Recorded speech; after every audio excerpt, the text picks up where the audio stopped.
Twitch.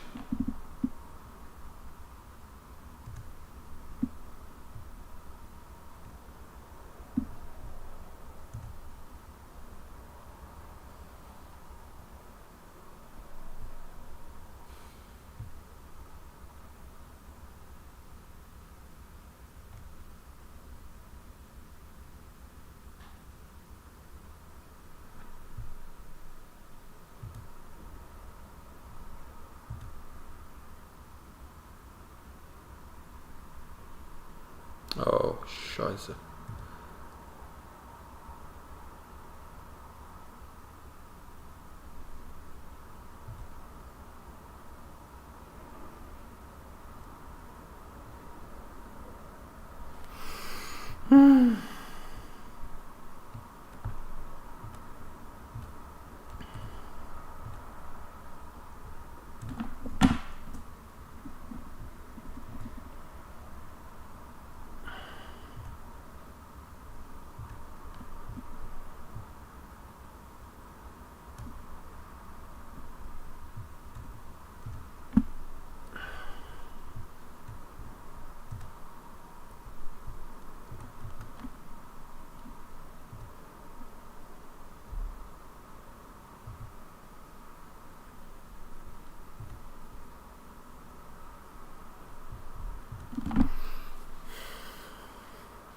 Yeah, we're experiencing some technical difficulties, it seems. Why is this not working at all? I don't understand.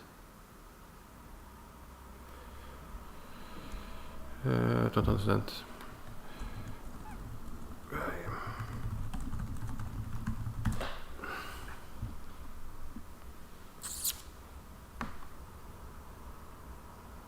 Yeah, it looks like Christopher is having an easy time here. Still up in 2 pounds. Maybe a quick look at some of the others. Arnar Heiðarsson, Ellingur Tryggvason actually. Well, they already finished. What happened there? D4 by Arnar Milutin. Slav defense, and unsurprisingly he took on D5 intending to play. Yeah, some problems. Took with a knight. Which generally is not considered good. Because white gets a very strong center. And Arnar Milutin plays it very aggressively here with a pawn sacrifice. Not sure if it's objective correctness. And probably black might even want to consider long castles, maybe.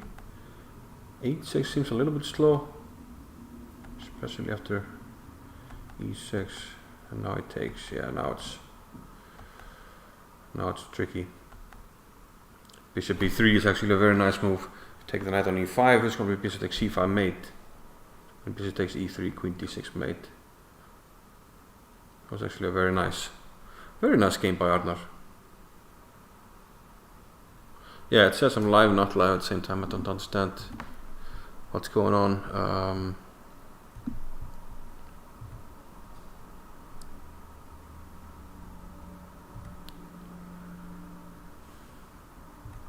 I don't understand what is going on.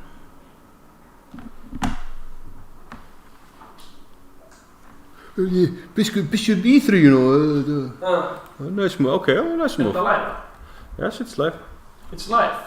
Yes. Okay, on Twitch, or? Twitch is not working at the moment, but it's on YouTube as well. Yeah, that was a nice touch.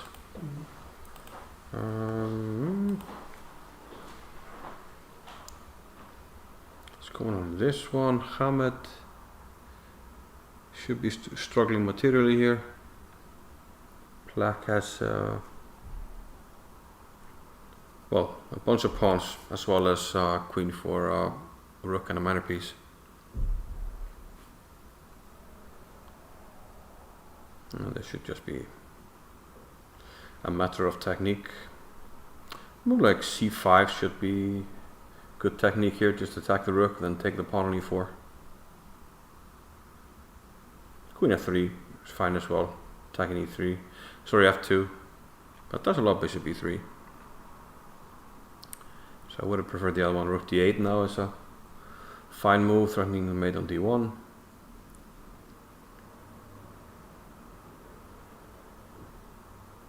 I should play it now, rook d8.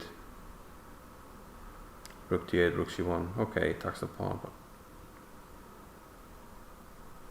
now I could have maybe have played rook g3 or something. e5. We just take it.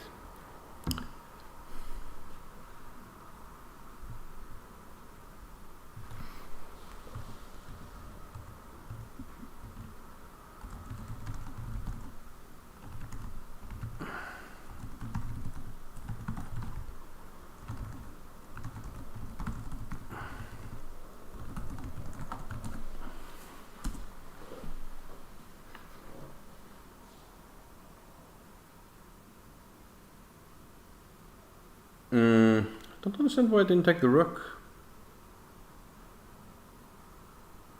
Could have taken the rook on g4.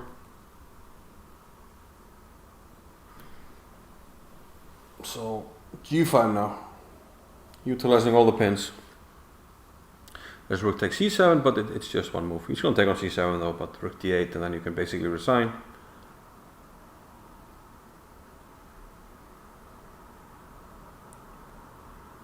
But not the cleanest technique. Well, that's an illegal move.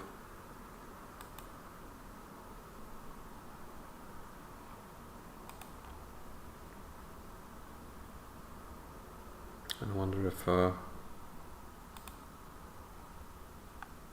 arbiter has to step in. Oh, he might just resign.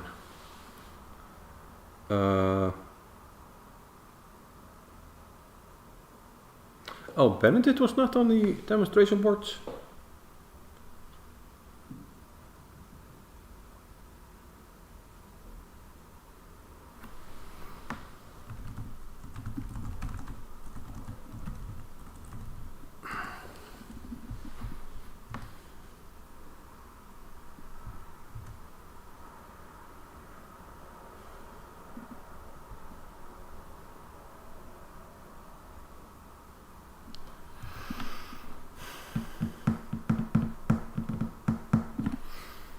Yeah, it's a pity. It's a pity. We can't do anything.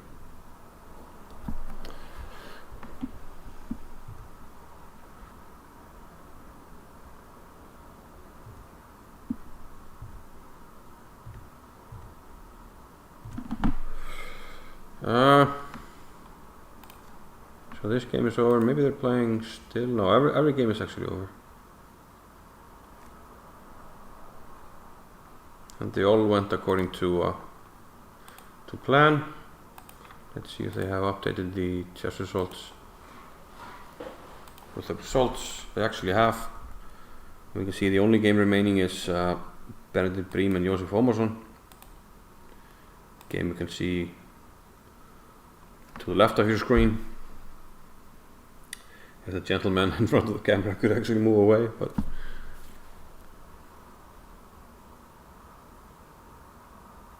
yeah, then one game on the bottom board, which you can see to the right there.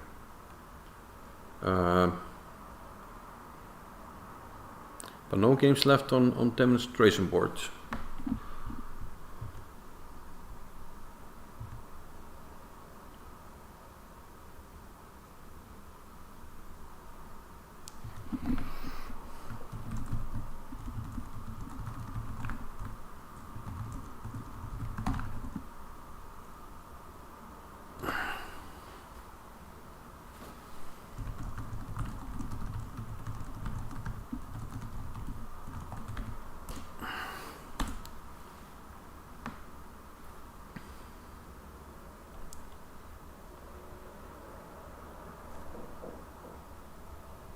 So this is the last game. After the last game, we will have a pairing for the second round. Hopefully things will run a little smoother.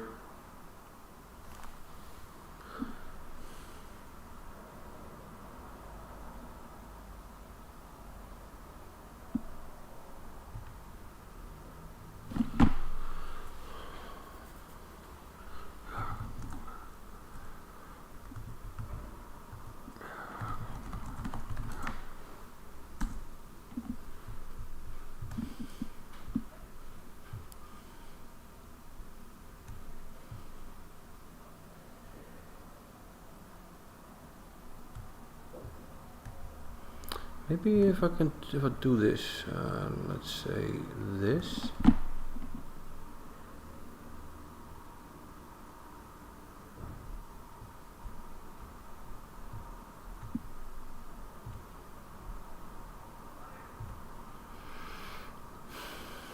And then again.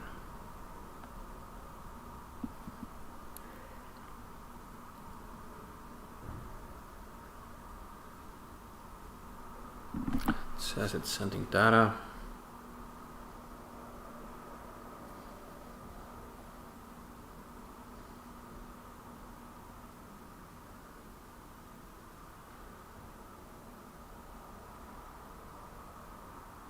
It says I'm streaming on Twitch.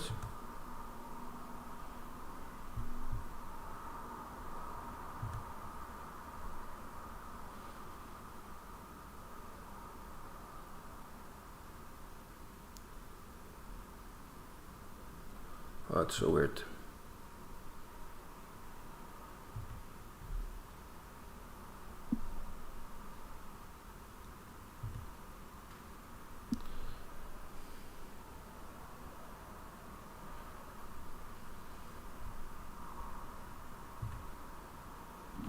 Okay, is it working now?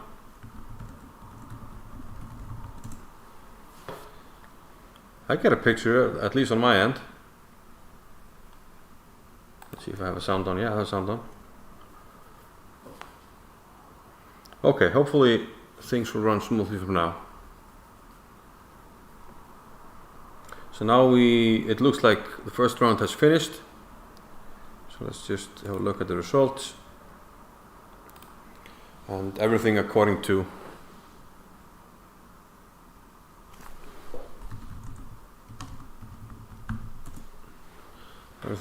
the book, it seems. Vignir won, Gauti Palli won, Jóhanna Björg won, Kristoffer Orri won, Arnar Mýlundi won very nicely, Björgvin Hauksson won.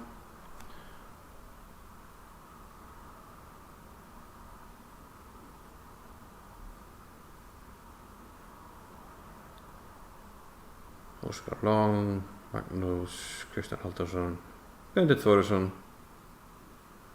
But a small upset on board 12 where Gazemi Mohammed Hossein won against Guðmundur Edgarsson.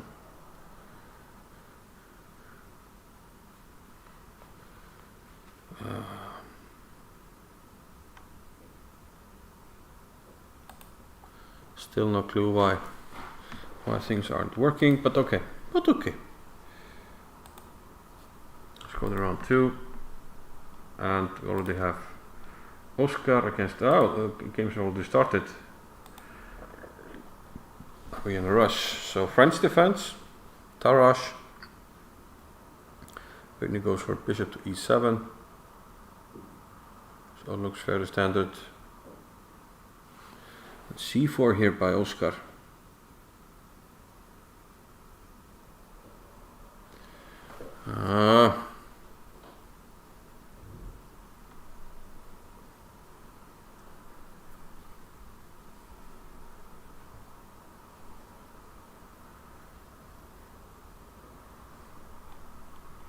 Yeah, it looks like my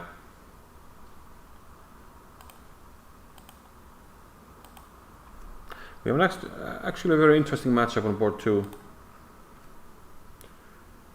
where Benedikt, who's eating, which he shouldn't be doing, is playing against Gauti. There comes Gauti. Can we get more of Gauti? We actually can.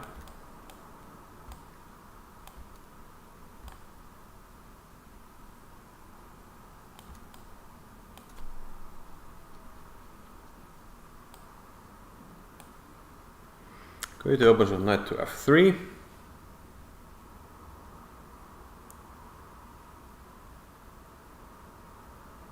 Kit Kat considered doping. Well, one could argue, I guess. Benedikt takes his time. I guess we'll follow this game. I think this will be an interesting game. G6 by Benedikt. I don't understand how the camera can be lagging behind Moves? But it is? Maybe you heard some... Oh, it looks like it's catching up now. Okay. That's weird. It's weird. Catching up and then, yeah, glitching.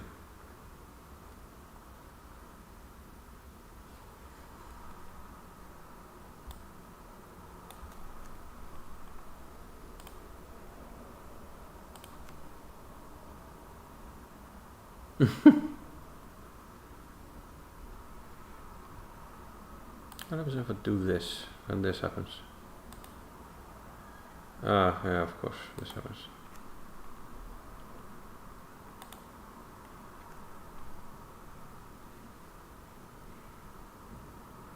Okay. I guess we'll use this. What Benedict is playing. A weird kind of setup, but I understand what he's doing. Just avoiding theory, at least for now.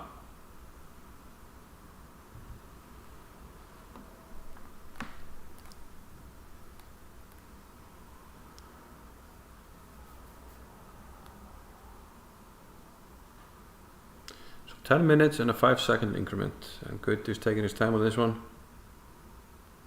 Yeah, Hammers plays this in Blitz all the time. Yeah, I know some people that play stuff like this. But basically, yeah, I guess you have to play d5 at some point to make this stuff work. Otherwise, you just get a kind of a bad version of a King's Indian. You try to play slowly with d6, e5. Maybe that can work, but I think people who play this are playing for d5.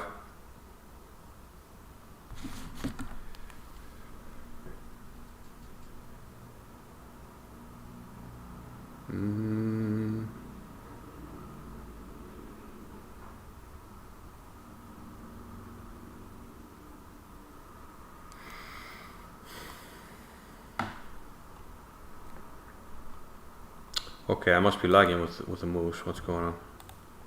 Yeah, of course. So he's playing. Let's see the moves actually. Bishop g7, play e6 here,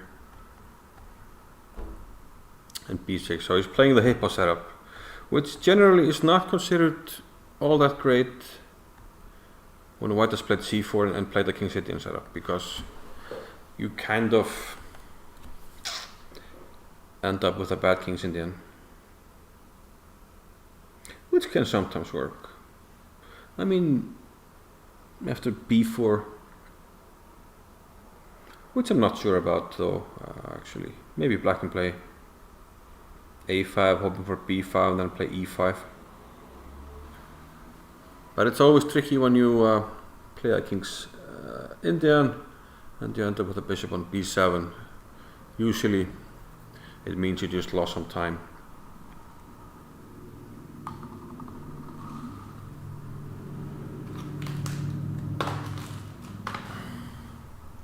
Okay, he goes with c5. An aggressive and interesting choice.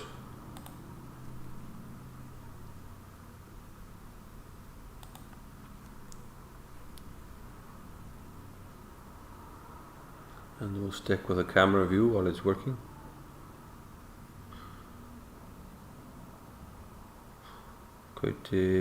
Goes knight b5. The d6 pawn is vulnerable.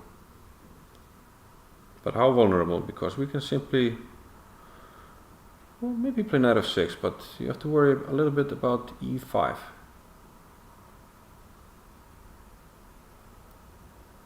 Maybe more than a little bit actually.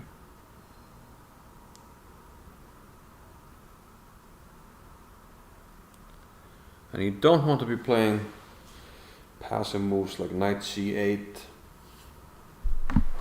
So if this is indeed a problem, I'm suspecting he might end up playing a move like queen to b8. Simply covering the pawn and then intending to play a6. So a6 is kind of a part of the hedgehog in a way. Not the hedgehog, the hippo. Oh, you played knight f6. Now things might get really interesting after e5. Because after e5 takes, do you... Well, you have problems because of knight d6 coming with check, and either you're going to have a hanging bishop on b7 or on e4. But one of the things working for black... Well, are they working though? Yeah, I think black might actually just be in trouble after e5.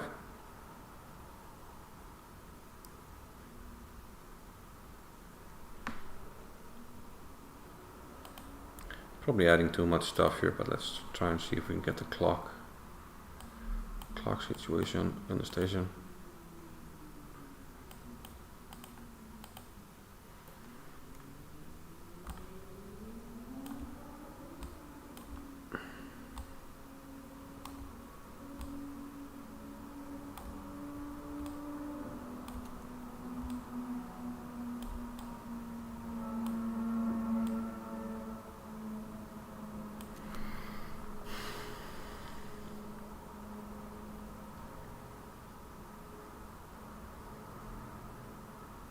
And now Benedikt is taking his time, and Goethe looks fairly relaxed actually.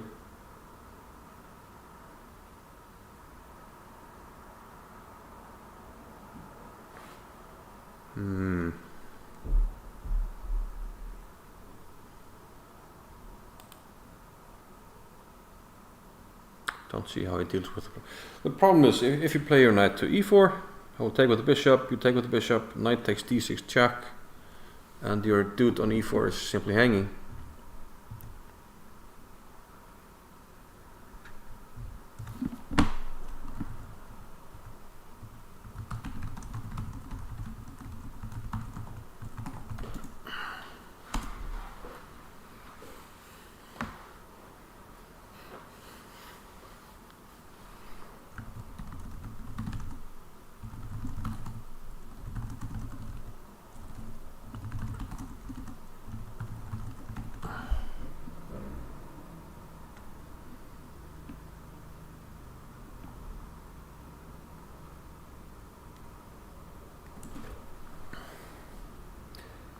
Well, takes on f3, but after he takes f6, you have 3 black pieces hanging.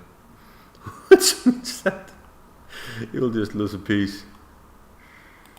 3 pieces hanging tend to be a problem.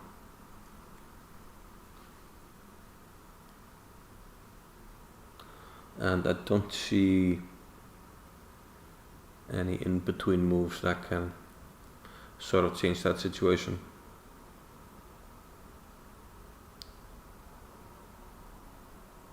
So he takes f6, he's probably going to take back with the bishop. White takes on f3, and he's going to play a6 and take on d4.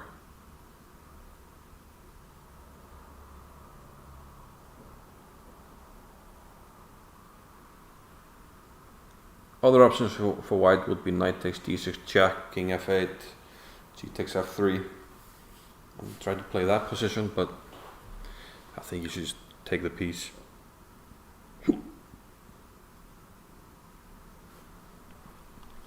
Why aren't the clocks?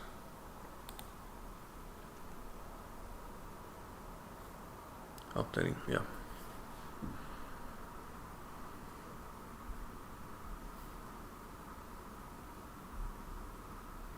He takes on d6 and king f8. And that decision surprises me a little bit, but it might just be a good one.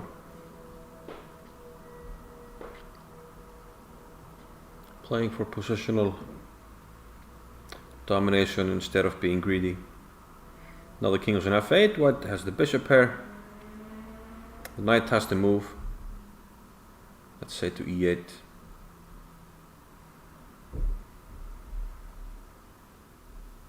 That we can take, and maybe fortify our center with f4. Looks interesting.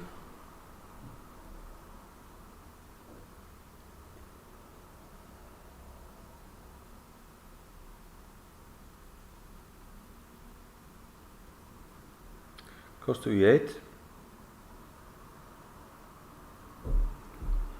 Good, it takes on c5. Yeah, why not flick that in first? Makes sense.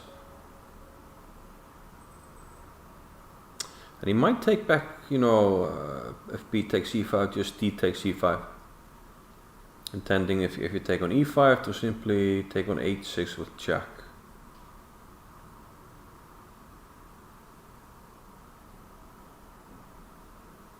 Gilom is saying knight b7 might also be very strong. Intending just to take on c5, and now white's central pawns are actually secure, and he's up 2 pawns. 2 pawns with a great knight. f4 is incoming, we have the bishop here. So not much to write home about for black, indeed. Knight b7 was a nice touch.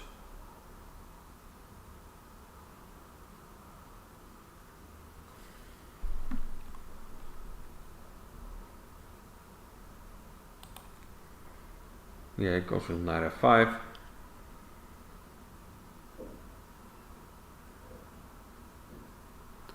Now the question is if we leave it or take it or leave it.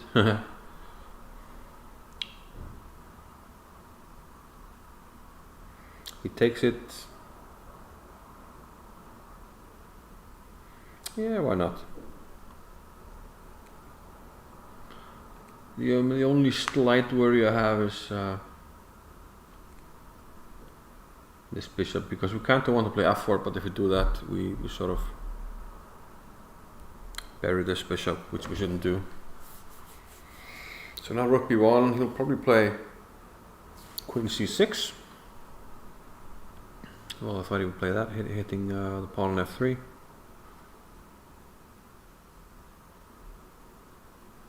And now, you know, you don't even have a threat of, you know, the queen is protected. You're not threatening to take the knight with your queen. So I think rook b7 and queen b4, stuff like that should be good for white.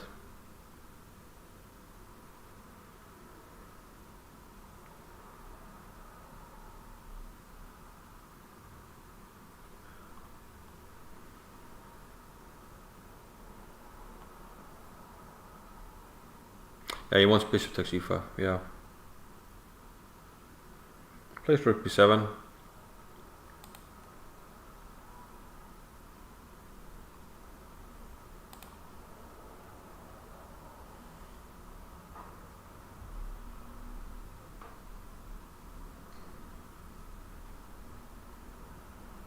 There's no more bishop takes e5 if queen b4 or queen e2. Queen e2 slightly more cautious, just protecting f3. Queen b4 more aggressive, probably forcing king g8. And then we can just play, I think we can just play king g2. I think we have time for that. Yeah, queen e2 f4, yeah, that's right. So probably queen b4.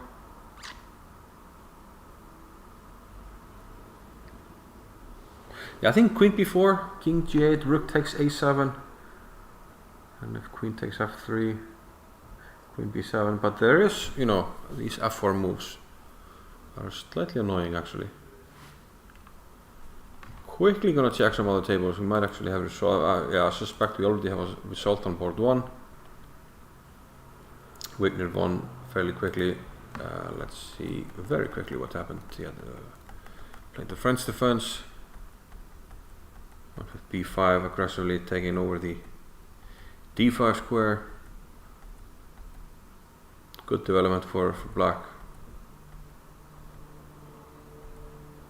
No, I played Oscar. I mean, he's solid, but he plays very passively and tends to end up in situations like this. Found a nice tactic though. Take on c5. If you take on c5, bishop d6 check, but we flick and take it on g3. And then we flick in this one. Rook takes c8. And now if you take on h2, there's rook c2, and we're going to be up 2 pawns. but instead he allowed this nice tactic, bishop takes d2, and now if you take h1 queens. Okay, let's go back to Goethe, and he went with, well, he played d5 first, e takes d5, then queen b4, king g8. Not sure that was the best course of action, because now Goethe is playing dynamically, and there's a nice rule of thumb that Yusuf Dorfman mentioned in one of his books. The method said if you're winning, you should be playing statically. If you're worse or losing, you should be playing dynamically. And White, well, having the extra pawn in a good position, there's no need for him to play dynamically unless it's a forced win. So I don't understand these moves, d5 and e6. He's opening lines, but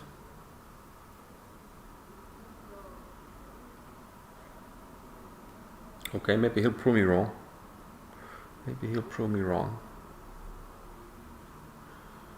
So now, I mean, White still must be better. Even a simple move like rook takes a7, just winning a pawn should suffice, but he hasn't been exactly playing to win pawns here. Well, f3 hangs as well though, so I think he let Benedict off the hook a bit in this one.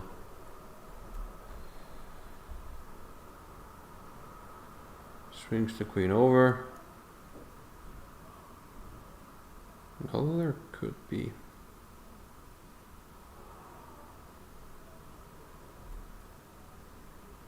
Oh, look, well.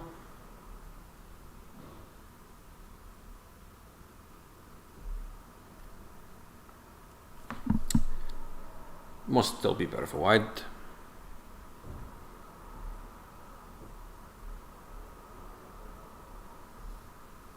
Yeah, earlier you should have gone maybe a knight e4 instead of bishop takes f5. That makes sense.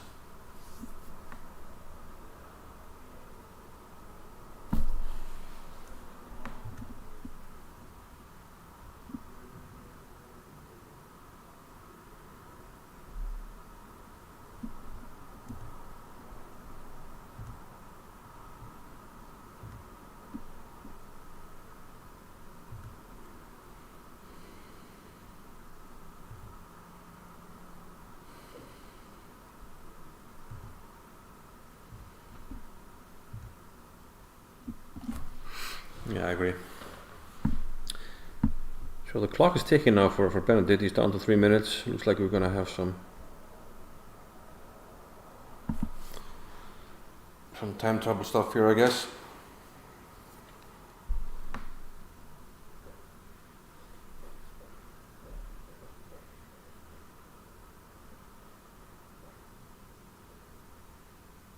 Takes on f3. Now black is actually up a pawn. White's idea was that the rook on d8 is hanging, but if he takes the rook, then queen g4, queen f3 is a perpetual.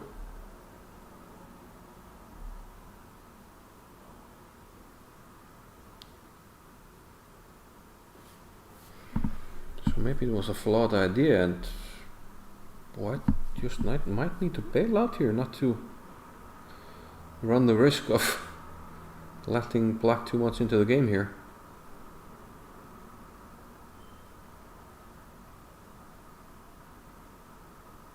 Okay, you can still play knight takes, well, knight takes e6 actually. All is playable though. Queen takes b7, knight takes d8, or queen takes d8.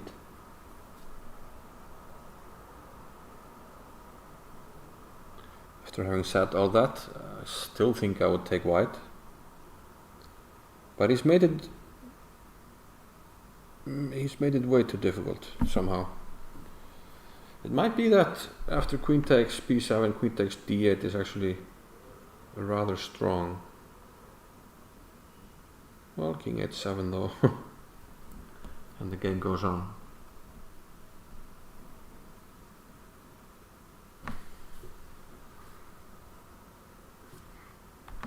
Yeah, I'm actually no longer sure which side I would prefer.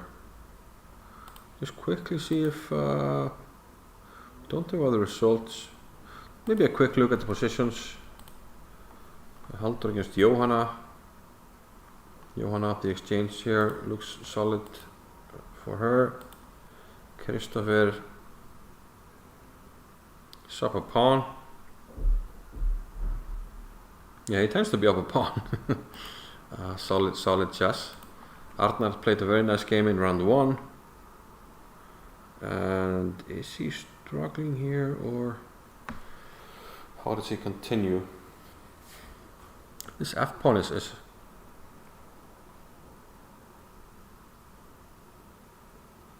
well, okay, rook c4, didn't see. Takes, f7, queens, and then queen f4. Okay, nice tactics by Arnar.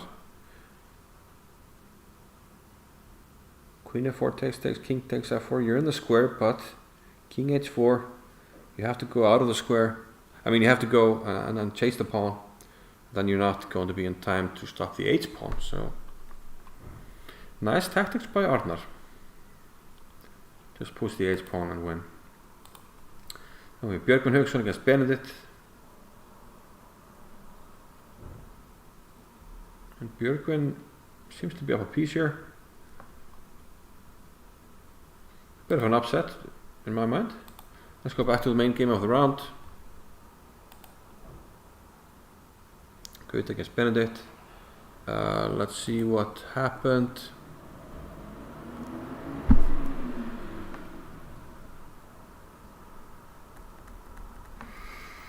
Knight takes easy. Rook d6, okay. Oh, now you need to be careful where you move the knight, because rook g6, what? Can I just play rook g6 now? He does. Good, he has royally messed this one up. Oh dear, indeed. Now after a takes d3, queen takes b7. And it's just resigns. Like, I mean, good. Okay, good. He's playing on. He does have 2 pieces for the queen. Now it's just a matter of, can the knight be dominated after queen e7? It looks like it is dominated. A queen on e5 would beautifully dominate the knight, but actually on e7 it covers the same square that it does on e5. So the knight is just dominated, and now Goethe can safely resign, even though, okay, Benedikt has 14 seconds, but you have a 10-second increment. So that's not going to be an issue. Bishop takes a7. Praying for some kind of fortress, but I don't think that's going to be a possibility.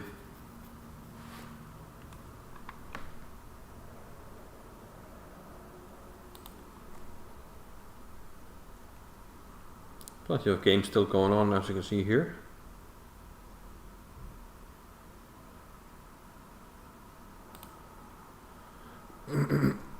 Yeah, it's just a formality now.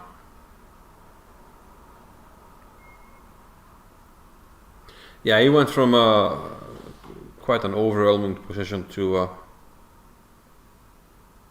making some strange move.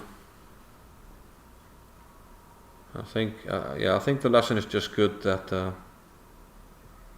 you don't need to play dynamically when you're much better.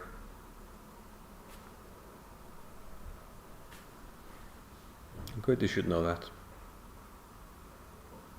Now you can actually start working the king, king h5.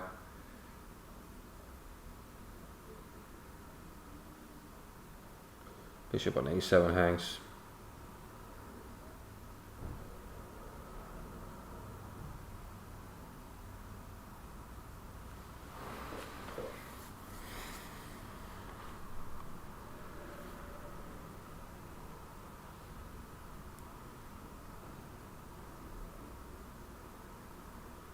Bring king? Why not?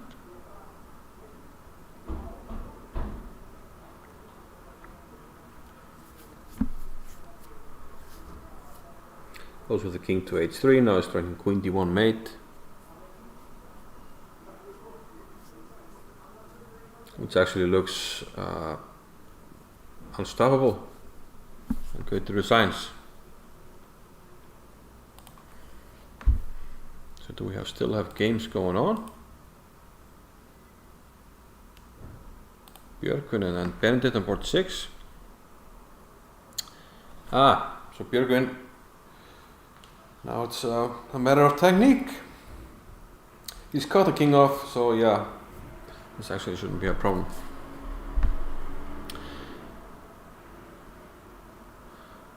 Okay, but the only way for black to at least complicate matters is to go with the rook on a2 and give some checks.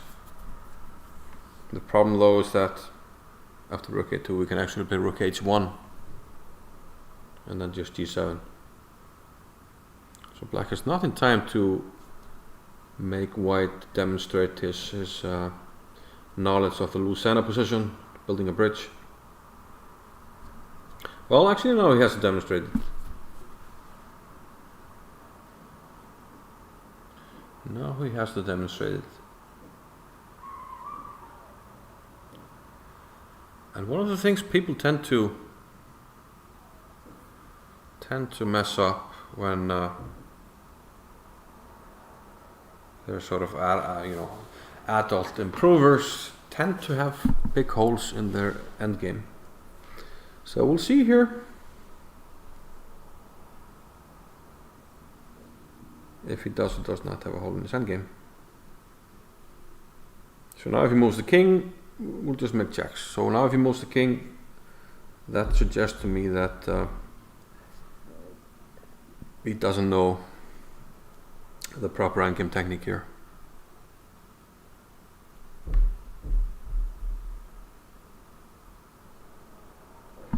And if he knows it, he will play rook to e4.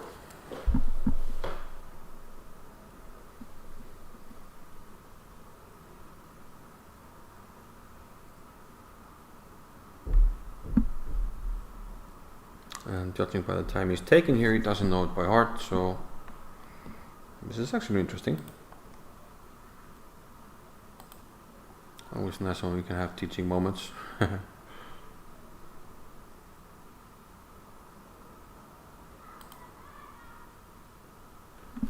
Goes forward with the king, but now he's going to get checked. And now he has to retreat with the king.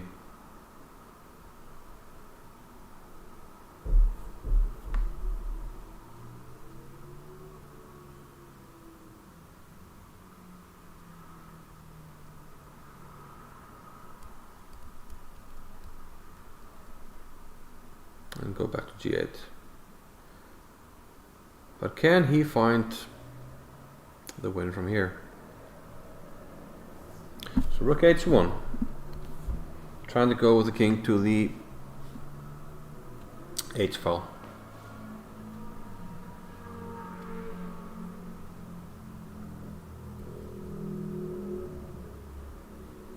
Wait a minute, doesn't that just win? What should have waited with the rook on the h file? So king e7, king h8, king f7, rook f1 check. And then with queen. Yeah, so this works as well, which is a bit fortunate for him.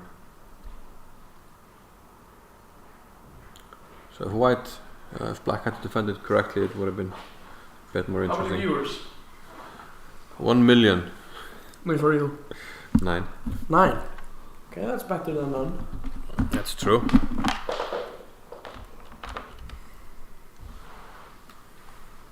How's going in that? Yeah, I like the liquidation.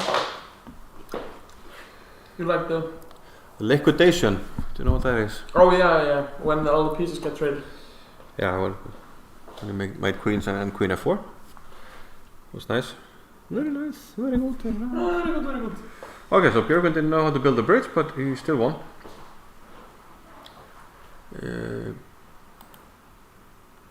Still won the game. Do we have... no, that was the last game on demonstration boards. So we'll just leave it up there. And we're gonna get paired for the third round. Let's actually see the results of the second round. I think they were all more or less according to the book, as you tend to say.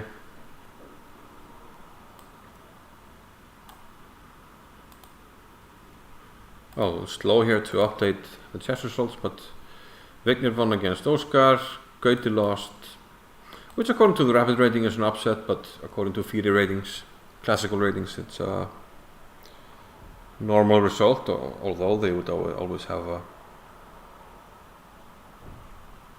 an interesting game. Jóhanna won against Kristján, Kristoffer won, Arnar won, and Björgvin Jónas Hauksson won. So those guys will move up. Interesting to see what happened in the game between Arnar and Gazemi.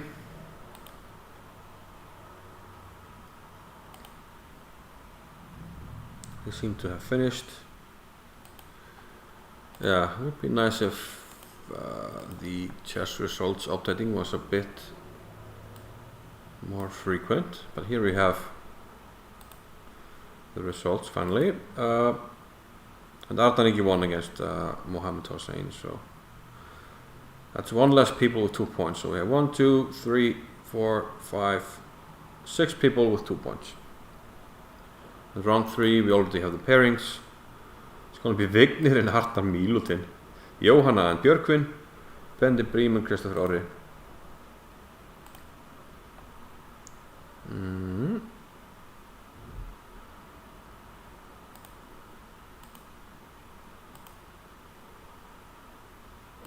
So round 3 isn't up yet on the broadcast. We're waiting for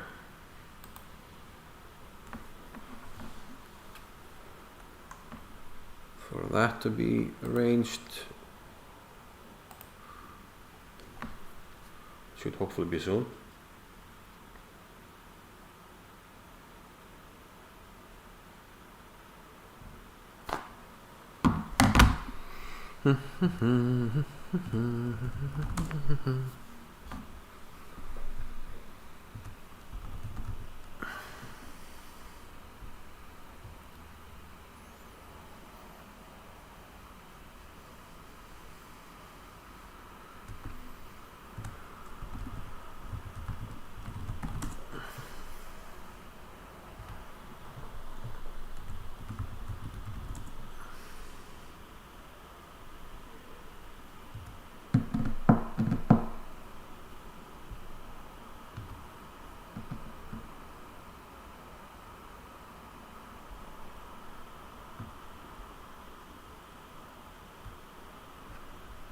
Damn it, Carl. Yeah, we see Daði on the left. He's setting up.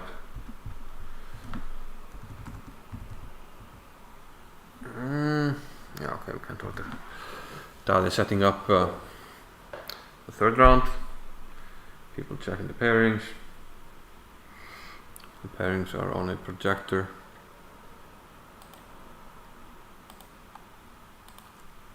And they're up.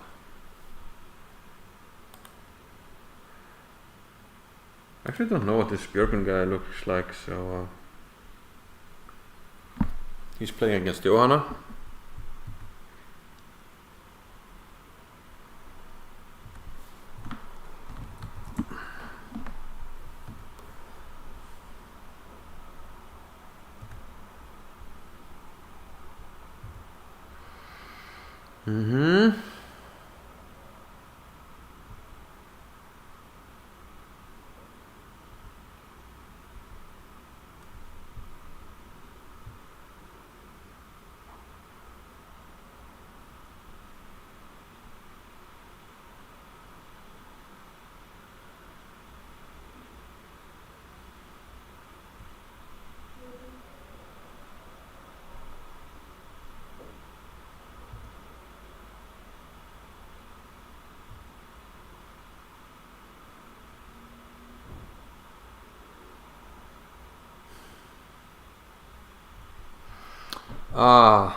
Iceland lost against the Netherlands. No! 90 plus 3, are you kidding me? Wow.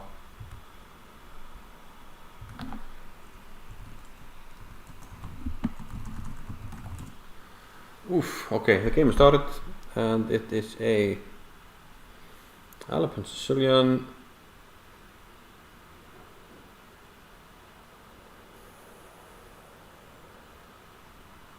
Oh, sorry, I have board 1 on, that makes, yeah, that didn't add up. So we have an Italian game, yeah, okay.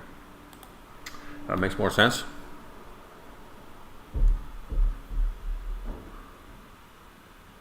Yeah, you're right, it was not the same game, but now it is. F5, very aggressive, but also a bit shaky. One wonders if white might even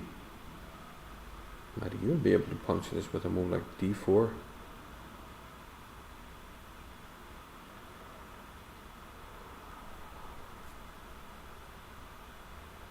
Takes on f5.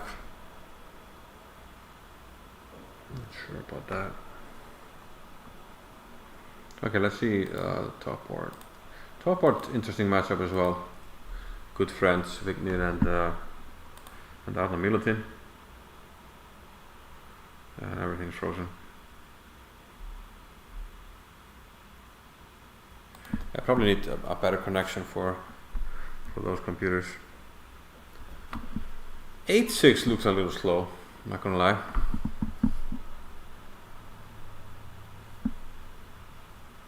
Yeah, Philidor will be proud of the second board game. It's F5. That's the original Philidor. Not a lot of people know that, like E4, E5. Like with the D6 and E5, he would not play the Philidor like people do today. With like knight F6, knight BD7, bishop B7. He played it with F5. That was kind of the original Philidor. And this actually doesn't look stupid at all. I think black must castle queenside to make this kind of a viable setup, because, well, actually now we're maybe positionally just trying to play d5 and castle kingside. If we can do that, I think black is just better. Although we have to be slightly careful about some tactical shots on e4. So let's say we castle, black plays d5, bishop a2. So he goes with knight e4. Yeah, that's a good move. Here we either have to, well, we have to give up the bishop pair. It's just, we have to select which structure we want to give it up in.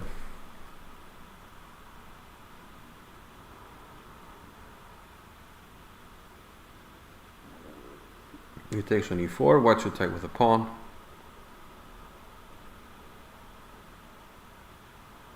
To accentuate the power of the light squared bishop by controlling d5. And now it's a bit of a hairy situation, which way to castle for black. Can't go kingside because of the bishop on the diagonal, and he can't really go queenside now because b4 comes in pretty fast and black will get under a lot of pressure. Just a quick look. On board 6 we have Magnus Sigurðsson against Erlingur Tryggvason, and a London system. Everybody seems to be playing the London these days. c5 and early c5. And black can't be happy with this, getting the center so easily. But he blunders a pawn here. So as played, yeah, either bishop, well, not bishop d7. f6 looks kind of ugly, but probably has to be played. So that was an unnecessary pawn to lose there.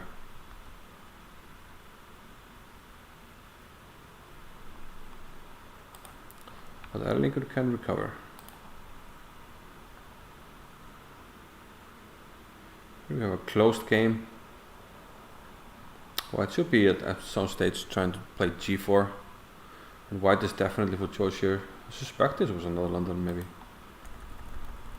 Oh, okay, yeah, French, okay.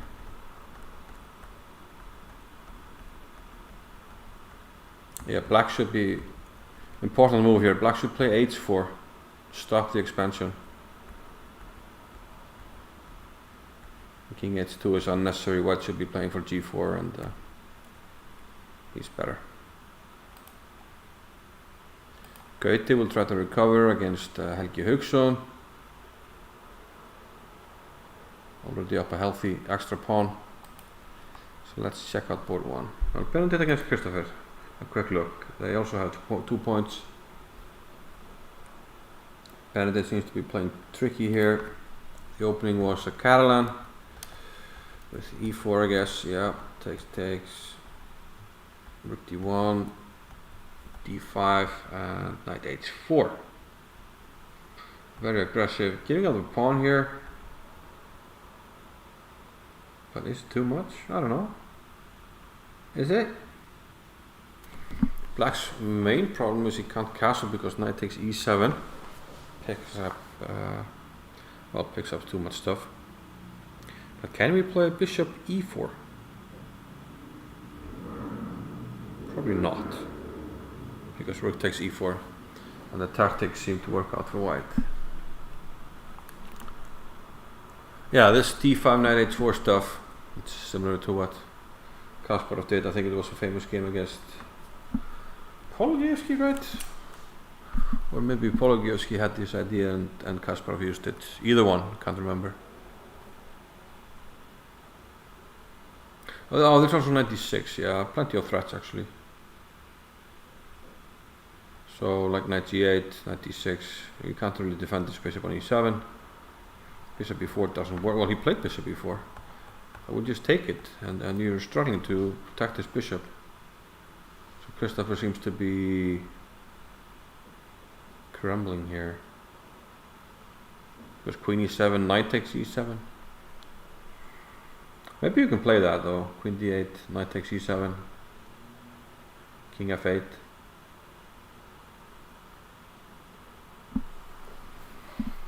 It's actually equal material, although most people will prefer the two minor pieces.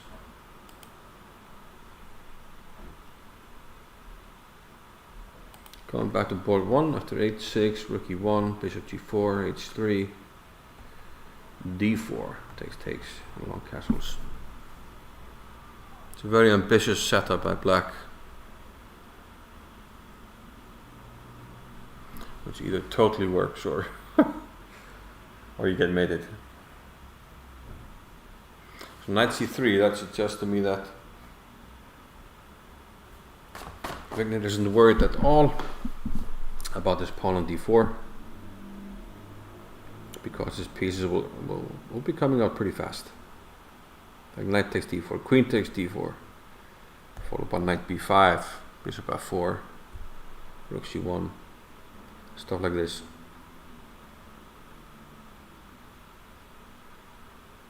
And if the pressure doesn't work, then black's king is just getting under fire.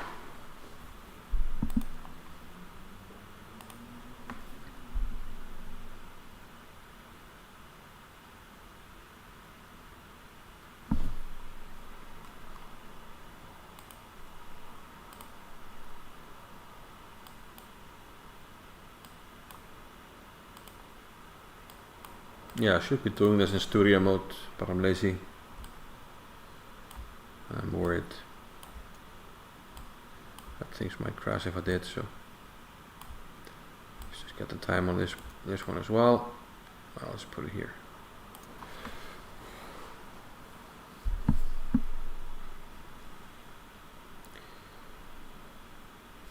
Time situation similar for those guys.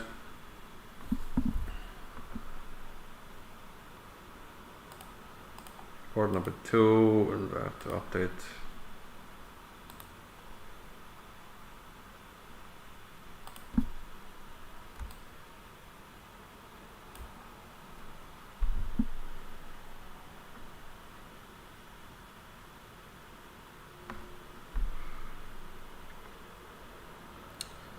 Knight on a5 looks a bit offside to me. And also I'm not sure how comfortable white is castling. The immediate threat is just to play c5 and win a piece. It's actually quite nice. Yeah, it's called the Polygames Gambit, yeah, and the Queen's Indian.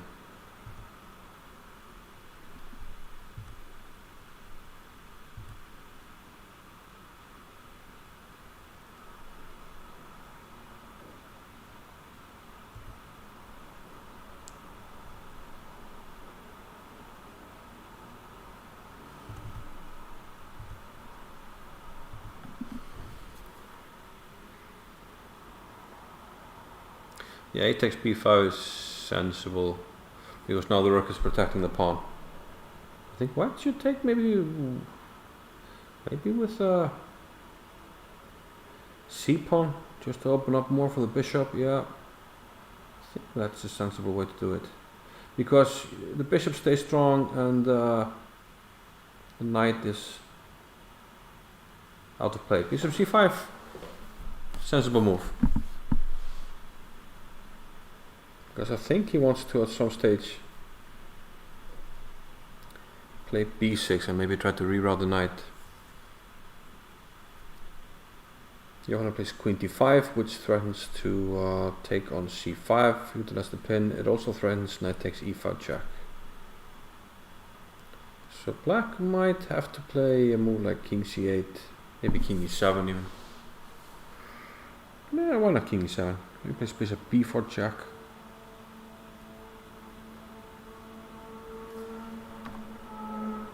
Yeah, no lag in there.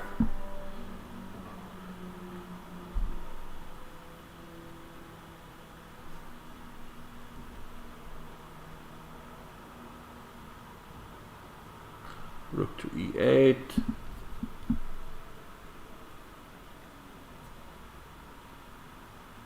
Okay, protecting e5.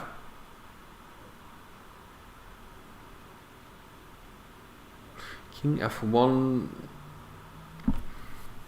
Not sure that makes sense to me. Well, it does protect the g2 pawn. Is he gonna walk into h2? Because king probably was fine on e2. But maybe since he goes king f1, he wants to walk the king to h2. Takes some time, but position is kind of closed. And black's problem is the knight on a5. And if you try to fix it with b6, then you are weakening some light squares, which white has more pieces that can control light squares, so that could be an issue.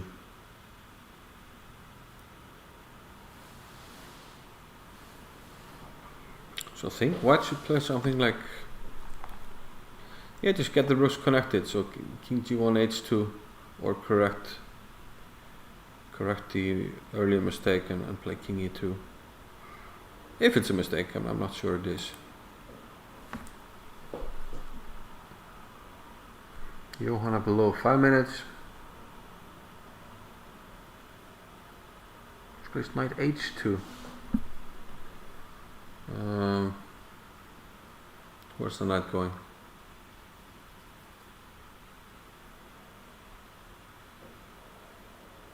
Don't understand.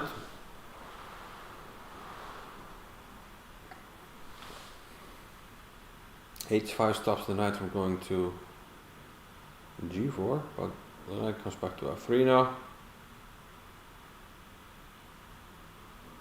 Now maybe white is threatening to play h4 knight g5. Not really threatening, but you know, has a way to improve the position. b6, yeah, black is getting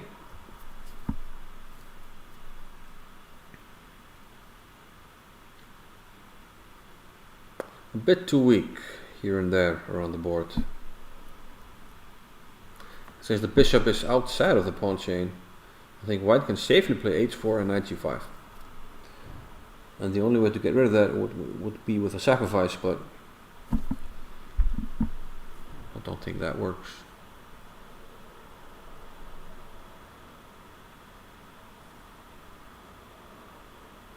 White goes for the trade. I'm not sure I like it, but I also don't hate it.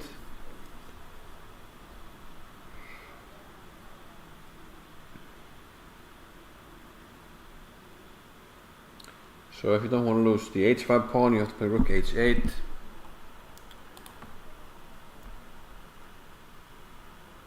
And he gives up the pawn.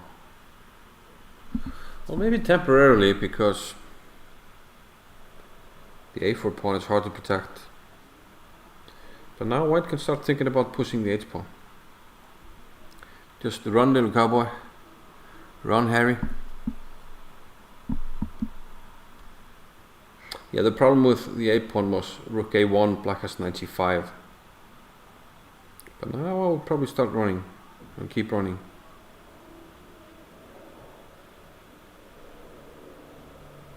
Bishop can come to f5. Strong. We'll be able to achieve h6.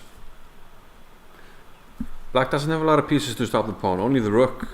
The king needs a few moves.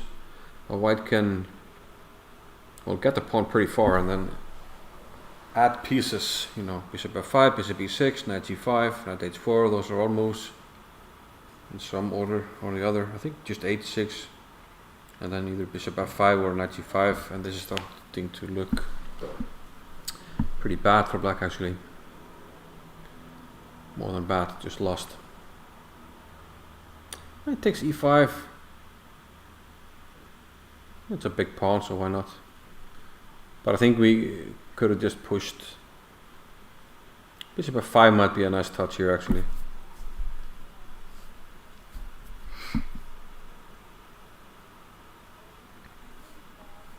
Nice.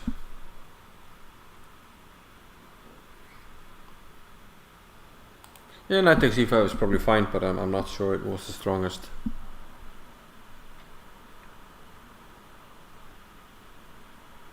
And now the h pawn. I mean, where do you put the rook? Over there, but then there's knight g4.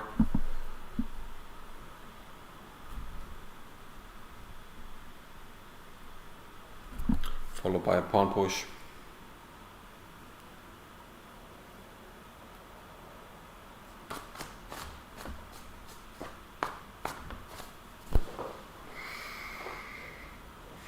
She goes for winning the f4 pawn.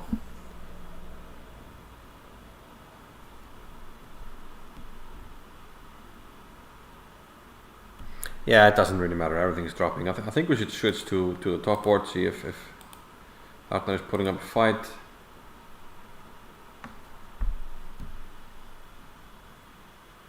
And the answer there is probably yes. Let's see. After knight c3, e6 was played. Bishop e3, a6, rook c1, g4, very aggressive. So black king looks vulnerable. Bishop b4. Wigner takes this. Knight takes, rook takes e7.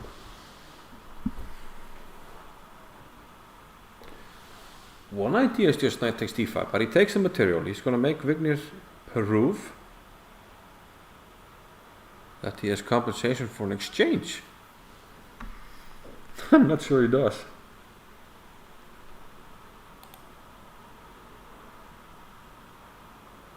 And judging by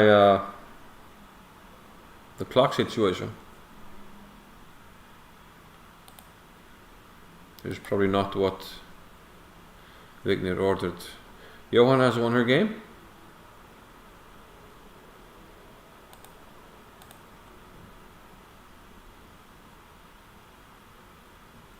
Bishop e3 check.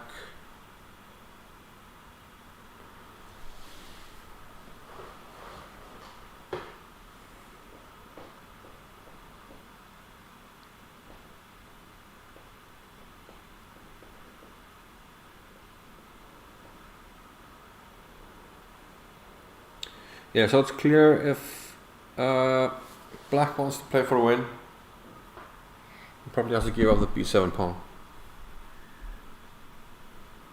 So king forward actually looks, well, that looks too risky.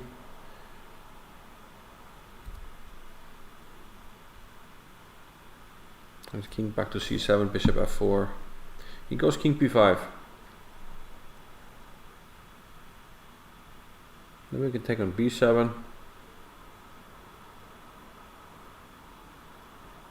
We're starting to run the risk also of simply getting mated. Wigner only has 30 seconds though.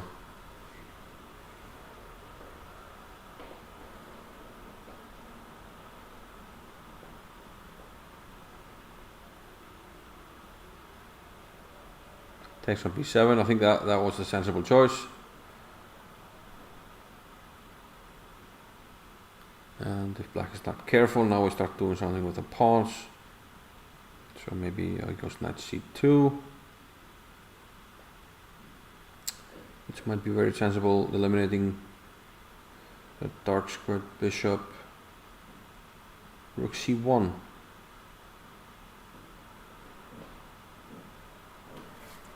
Well, taking on e3 must have been his idea, but now white is going to get a pretty decent knight on d4. He's going to be able to play some easy moves, which he needs with the clock situation.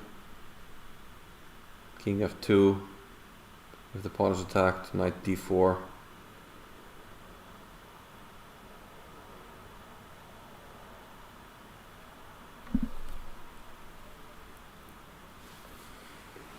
Okay, bishop c6 I guess, followed by knight d4. Rook c8, knight d4. Well, there's bishop e4 though, tricky. So it goes knight e5. Probably bishop e4 anyway. And then he's intending, no.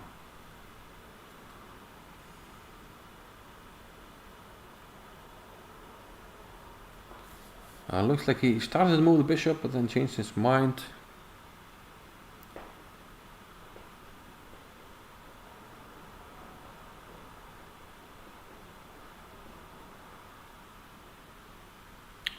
But what does William do with the bishop e4?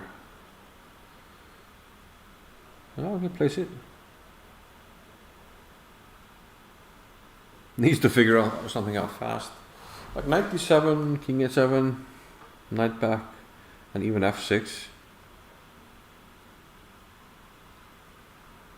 King a7.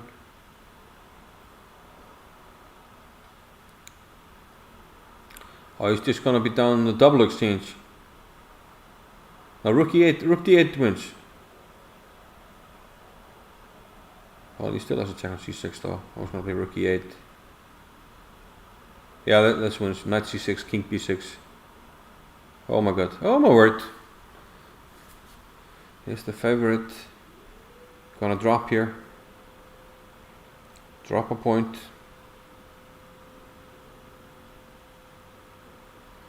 I guess rook c2. Not happy.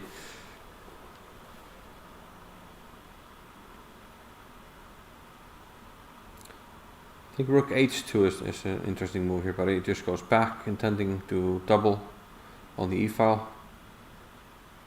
Why not?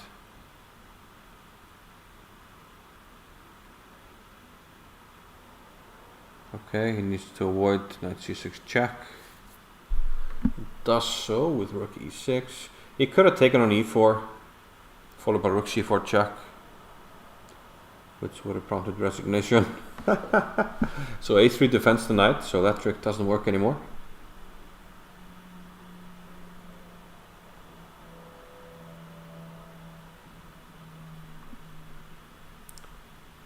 I mean, there are plenty of moves like a5.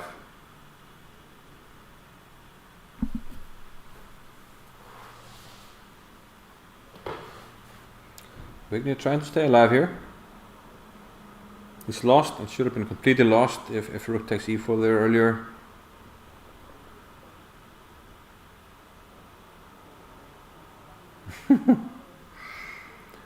If Arnar gets down on the clock, you know,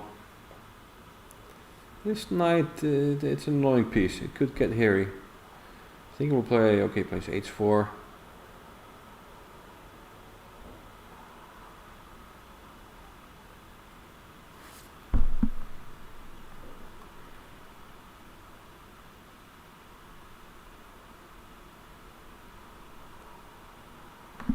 Okay, so moves, f5 takes, bishop, where?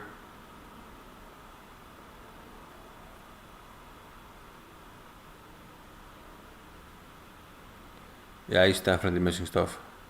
Yeah.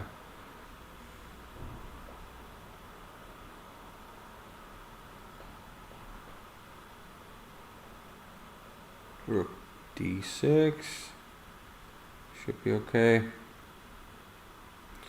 Time situation is getting a little bit more even now.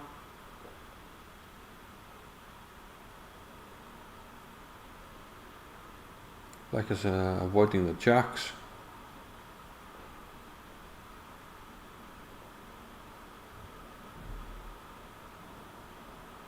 Might be some tricks now. Checkmate tricks. If he had went to f3, there would have been rook f2 mate, but it goes to f4. Rook f2 anyway, king e5.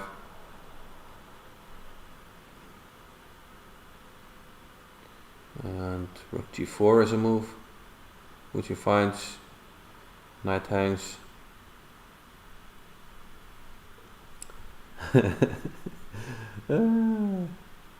Okay, so Wigny wants to take the pawn on f5 and play e4. At least have some counterplay. Obviously, he's completely lost. Let's see if yeah, a lot of people watching that matchup.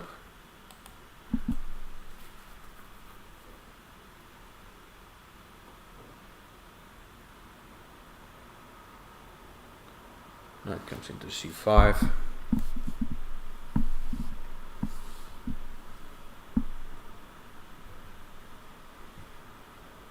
Rook takes h4, he's going to take on f5. Rook goes over to c4. Knight d3, trying to hold on for now. Still holding on actually.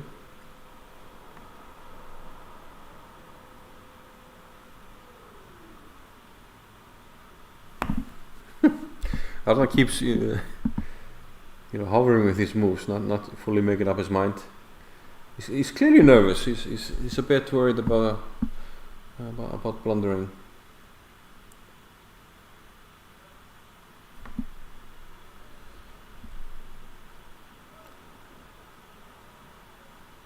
Some states I would actually consider just trading one of the exchanges. Like taking on f5 now might be a sensible choice because the knight has a hard time dealing with the h-pawn.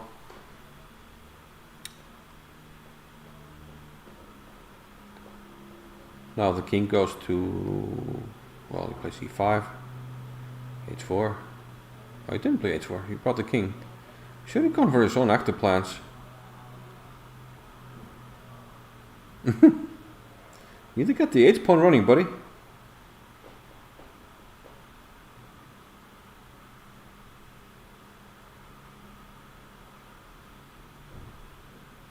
That's e5. Guess you want to keep that a-pawn. So king b5.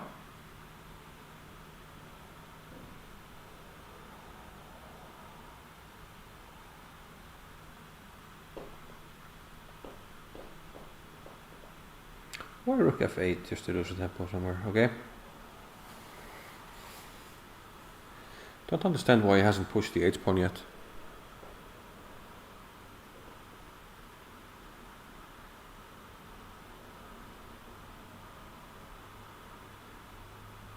Yeah, rook takes d3, I didn't see if that worked earlier.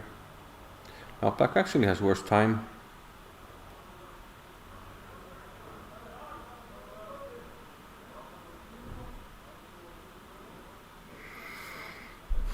Maybe now maneuver the rook to g8 and g3. The rook g8 now. What a nice tempo.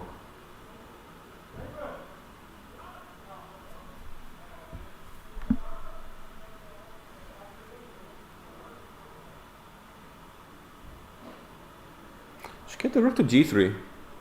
Why did he allow this? Still winning probably with this by swinging. What is he doing? Why not rook c8 and rook c3? Why rook g8 check?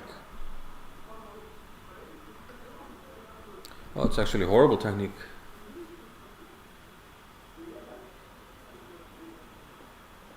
Okay, he can win the pawn with the king now. At least take the pawn and keep the king boxed in.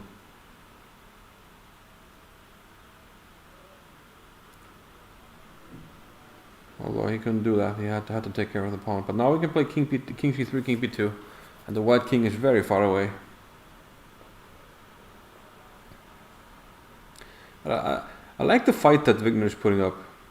It's always the quality of very strong players that they're very hard to beat because you have to really work hard. I mean, once you're winning, that's not the end of the story. Although having said that, now it's finally the end of the story. King e4, rook b5, king d4. We can actually take on c5 and a3.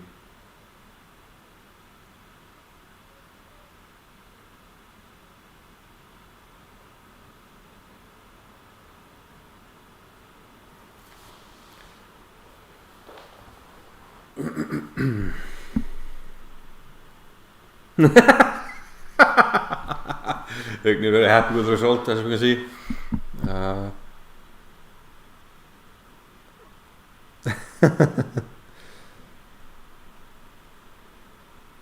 Wow, that was a record time to set up the pieces.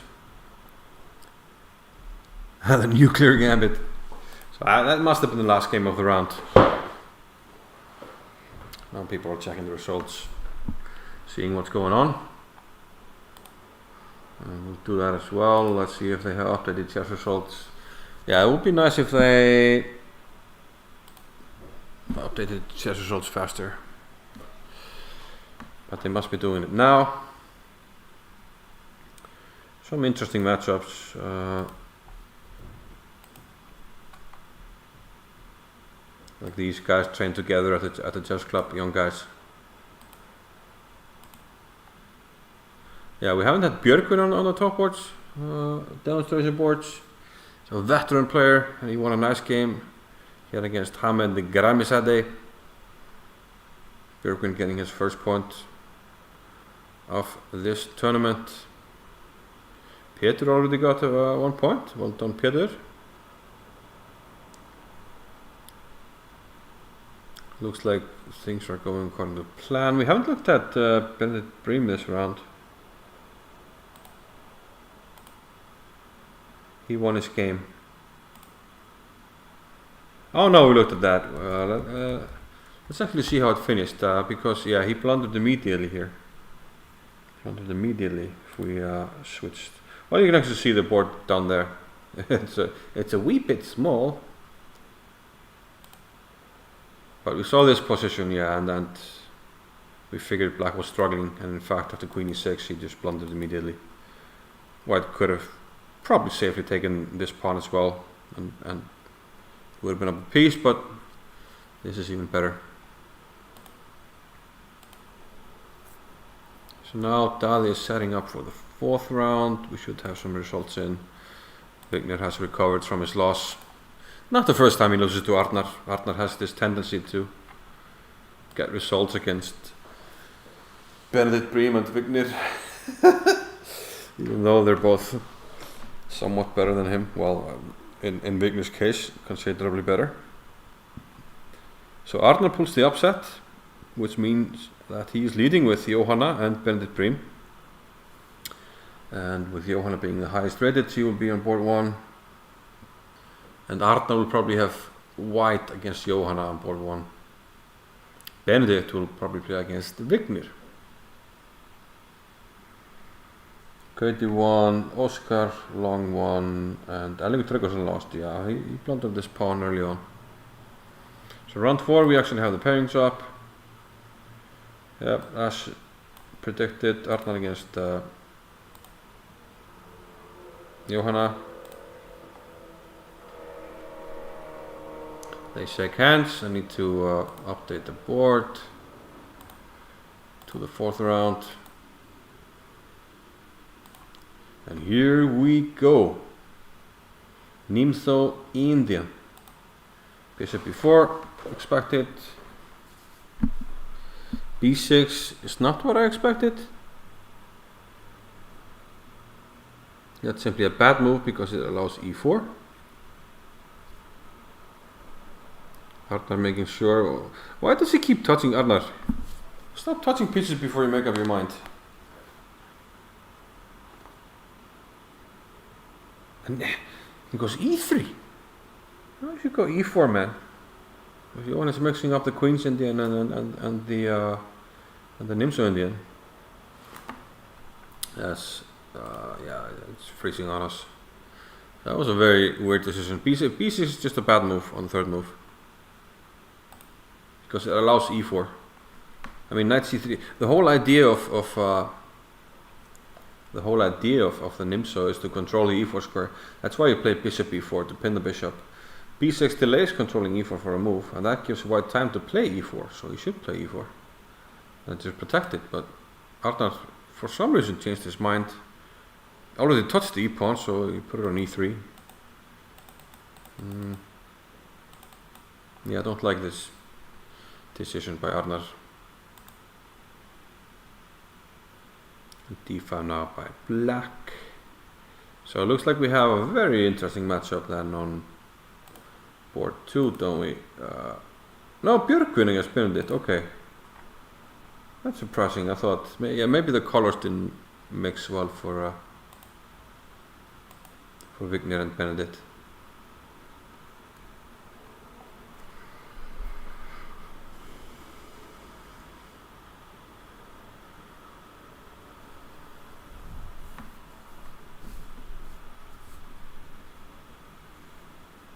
Benedikt playing really fast here. About 10 minutes still.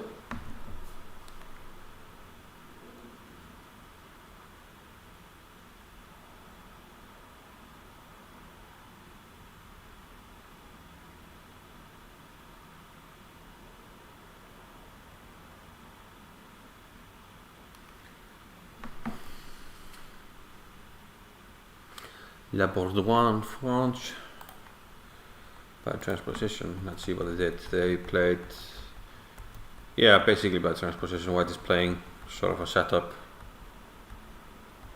Yeah, that turns out to be something you usually get out of a French.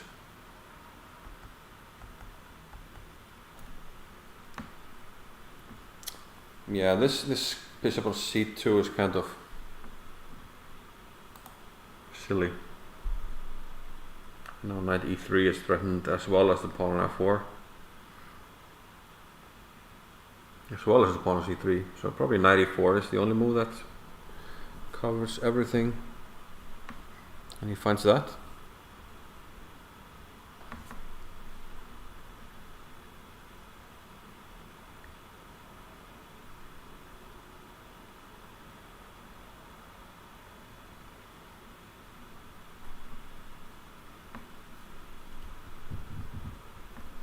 And f5 by Benedikt, played confidently. Well, the second time today, Benedikt allows a very strong knight to jump into d6.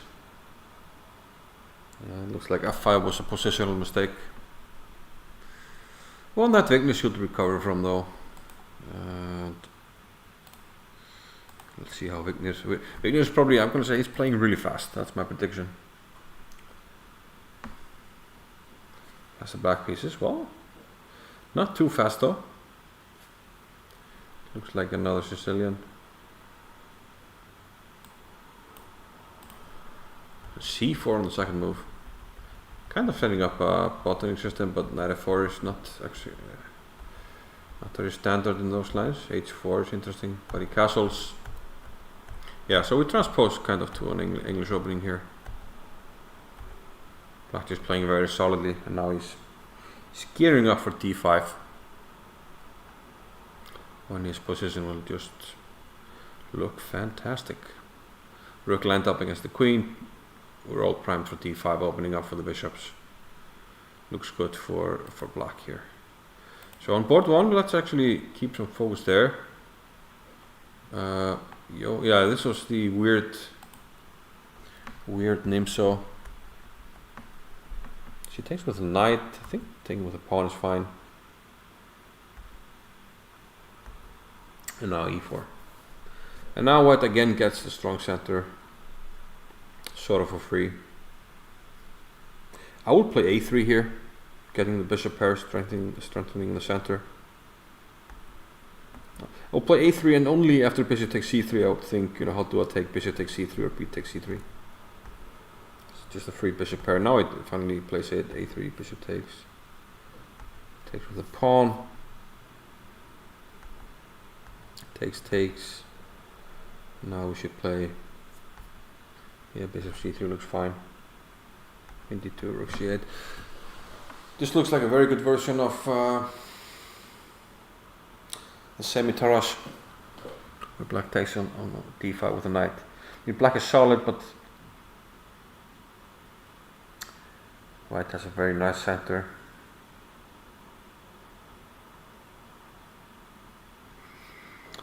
And he should be getting on with it, getting the rooks to the central files and eventually trying to push d5.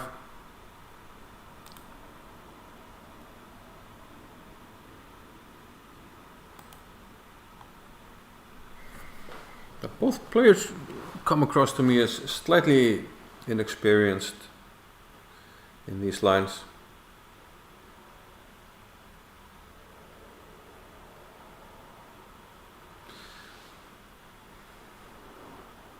g3, interesting move actually.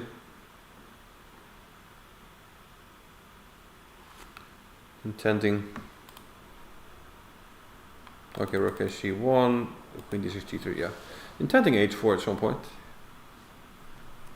Well, he left the a3 pawn, but it's not the most important pawn in the world. But there probably was some trick with d5 there as well. So now he protects the pawn.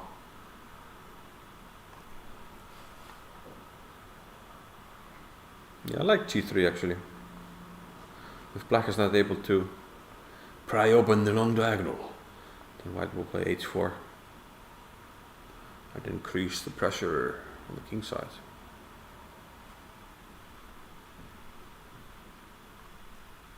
Rook d1, h4. Yeah, white is for choice. It's probably not a big edge, but definitely white is the one I would prefer here.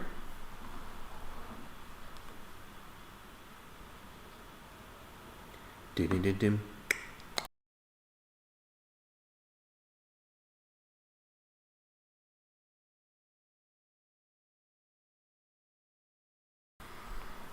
Yeah, if d4 even never work, but I think we will make it work. At some stage you get the rooks behind the pawns, you play h4, h5. Oh, she's going for tactics. Actually might be a nice little tactic. An interesting one as well, actually. But I think we have to take on e5 with a knight now. And then move the bishop. Knight takes e5, knight takes e5. Well, this is actually a very interesting move. Johanna, she's a big fighter, and actually she finds some good tactics, that's for sure.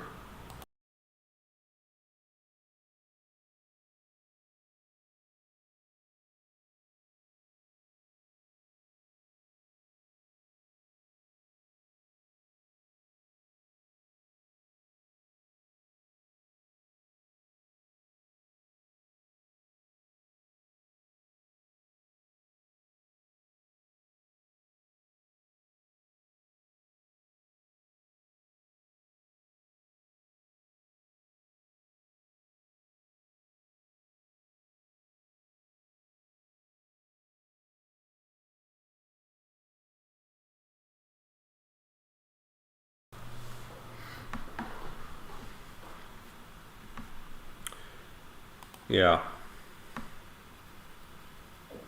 Takes with the knight, I think that was the only move. And now we have to move the bishop. But that doesn't allow bishop c4 though. We have to keep an eye on e4 pawn as well.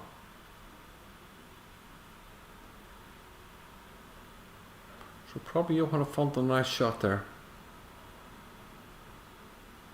Yeah.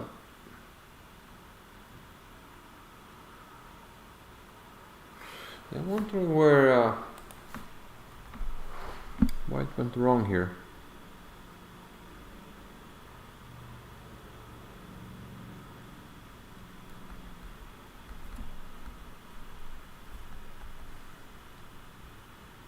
I think, yeah, rook c1, because, do you really want to trade rooks? I don't know. Maybe just rook d1, try to get this pawn protected.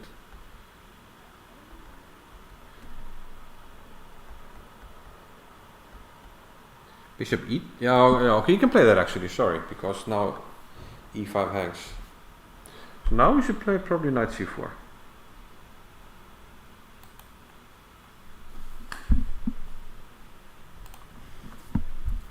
Knight c4 and try to do trade stuff. Okay, we're on top board actually, sorry. It looks like she is.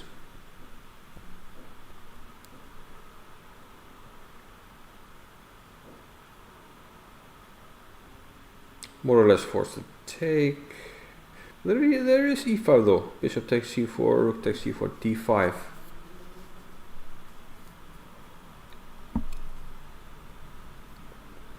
He doesn't take. He finds tactics. Now if you take on e4, of course we take on c4.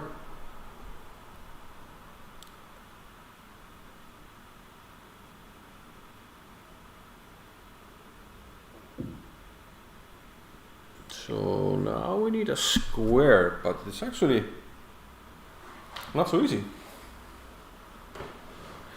Where to put the knight? Well, we can't take on a3 because bishop b4.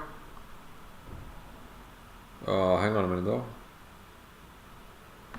Knight takes a3, bishop b4, queen takes d4. You take on a3 and I can take on e4 with the queen.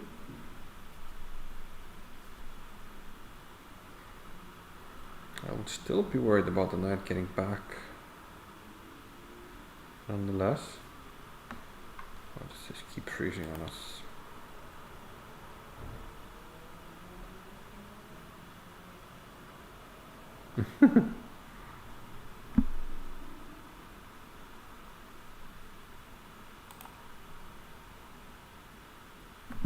Let's play b5.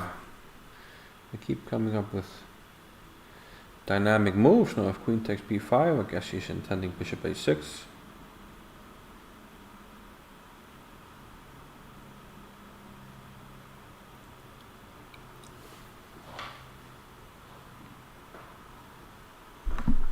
Yeah, game is becoming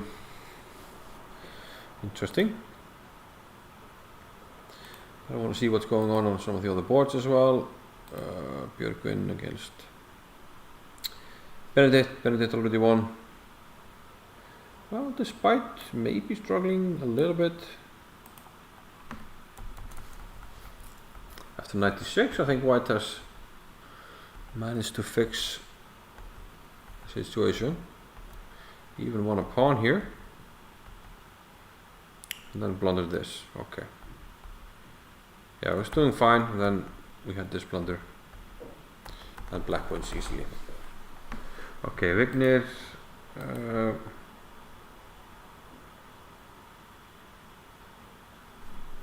Well, he's not winning easily. Still equal material.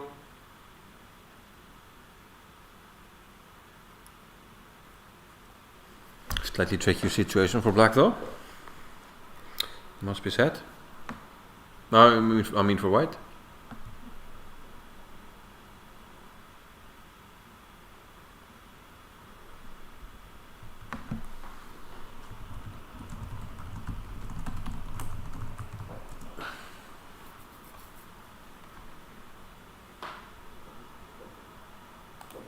Okay, back to the top board.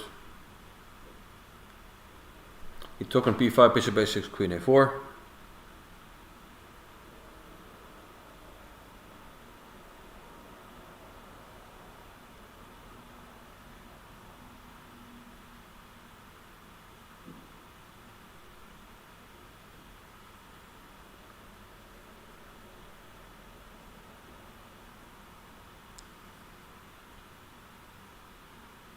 Rook c6, so we can move the knight, but where do you want to move it? Do you want to move it or remove it? Bishop b4, we'd love to take on d4, but then c6 hangs. Downside of this rook c6 move.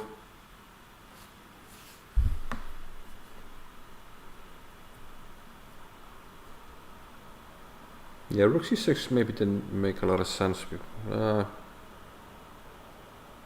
Well, actually, it did at the time.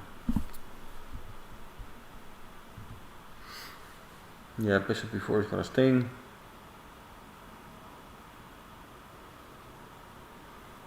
Now the tactics might start flowing. A move like d5 becomes a possibility.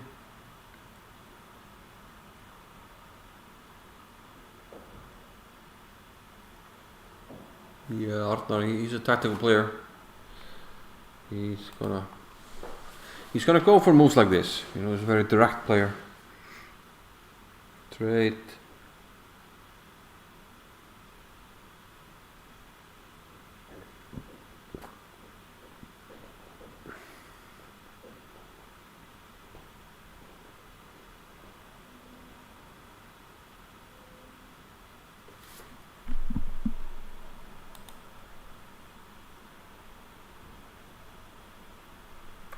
Very direct.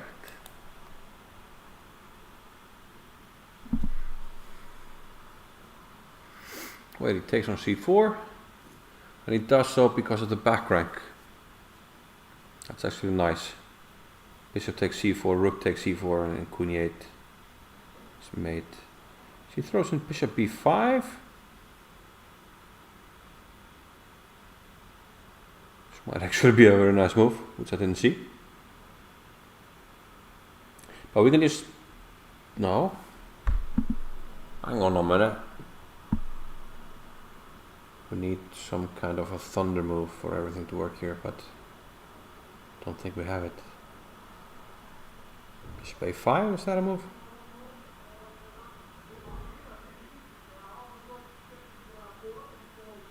Bishop a5, bishop a4, bishop c7, rook c5.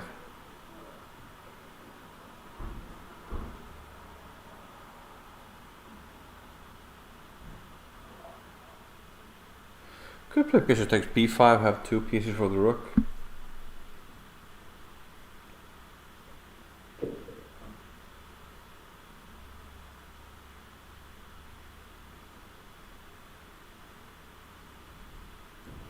That looks very sensible, at least.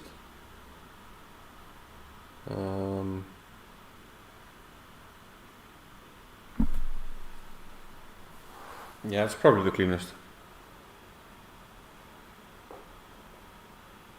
Bishop b5 was a very nice find. They're surprising me with some of their moves.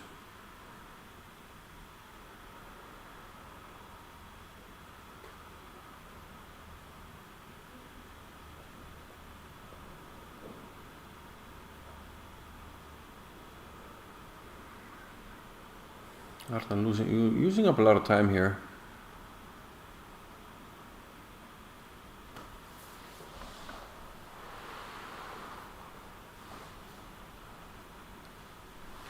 Not sure what he's trying to make work.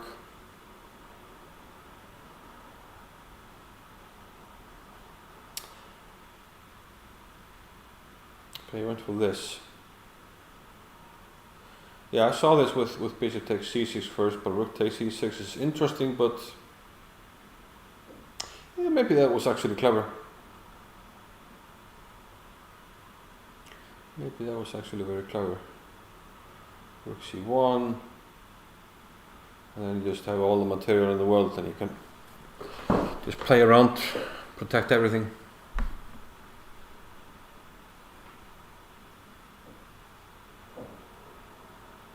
Yeah, these kind of positions are very fun to play when you have two pieces in the rook against the queen in one game, especially if you have the bishop here. Just protect everything, you know, rook c3, king g2, bishop f3, h4. Reroute the bishop somewhere. Start to push the a pawn. This looks like it will be a lot of fun for white to play.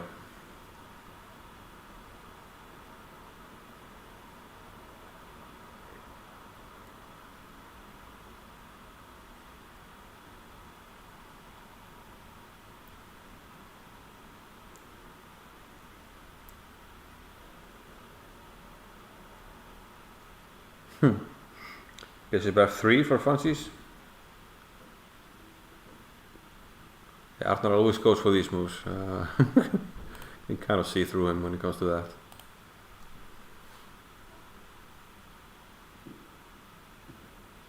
Yeah, but now you just need to play, play solid moves.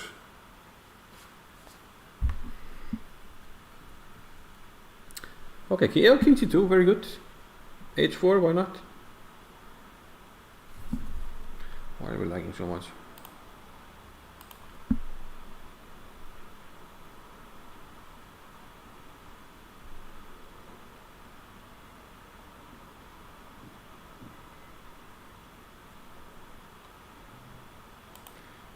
Yeah, I need to check the connection next time.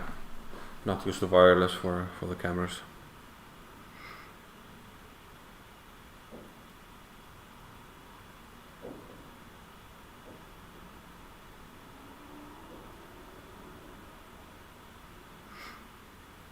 Yeah, for some reason I want to play h4 for white. Just to secure the space. h4 and h5 if I am allowed. And I'll be happy. Very happy.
Is he thinking for so long? Yeah.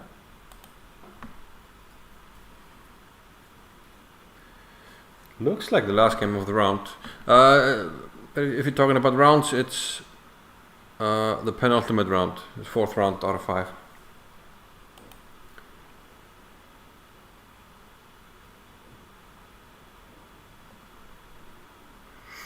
Yeah, looks like there's one more game in the playing hall. We have some moves now.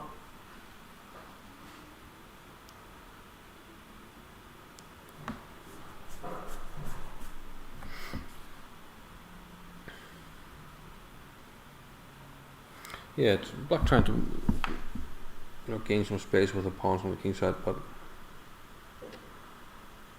this can also leave a lot of weaknesses. I think Arnar he wants to play bishop f8. I think. No, okay. Wait, a5, yeah, okay. Stefan Bream asks, how is Arnar so good? Oh my god.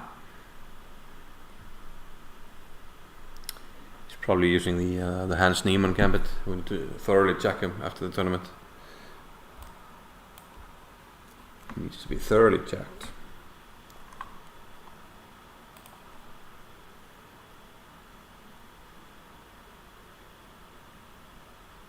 Yeah, white still should be comfortably winning here. Yeah, the thing is now the king is getting a bit weak.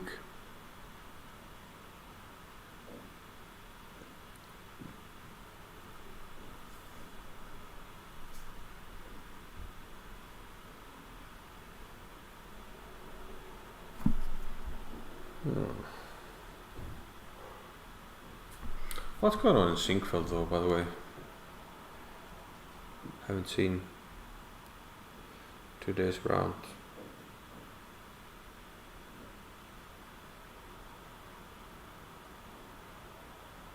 All draws.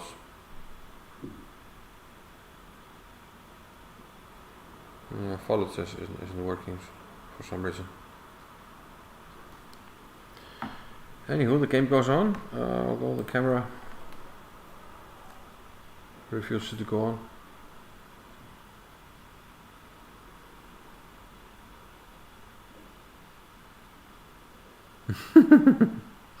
I love it when you get these lag stuff and you get like a time lapse.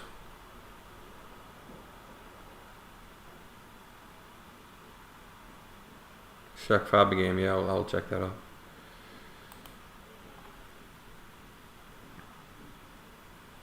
I think this one is just a matter of technique. Okay, let's take care of the bishop first.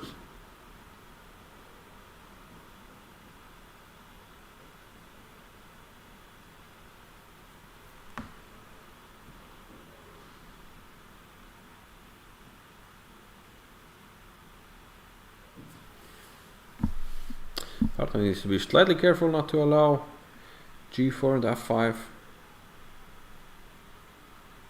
Although he can just play bishop e3, g4, bishop e4. Yeah, bishop f6 looks good as well. Now he's threatening bishop e4 check. h5, it's risky. Yeah, now I could just take on g5, and it's GG.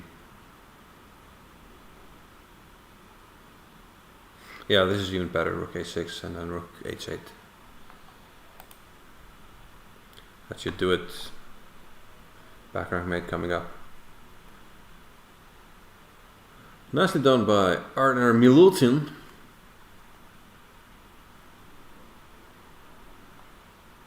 Who has a full house, 4 out of 4.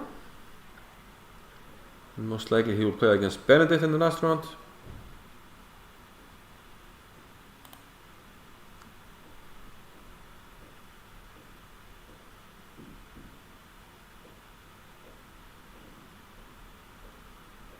Let's see if we have some updated chess results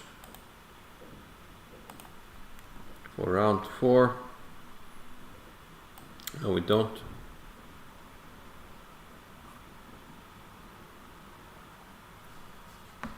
Yeah, that was actually interesting game. I thought 95 was. They found a lot of sneaky moves. Like 95, I thought was good. Queen b3, d5 at the right time. Bishop takes c4, bishop e5. And from there, yeah, I think he found good tactics. Yeah. Okay. We haven't had updated results yet.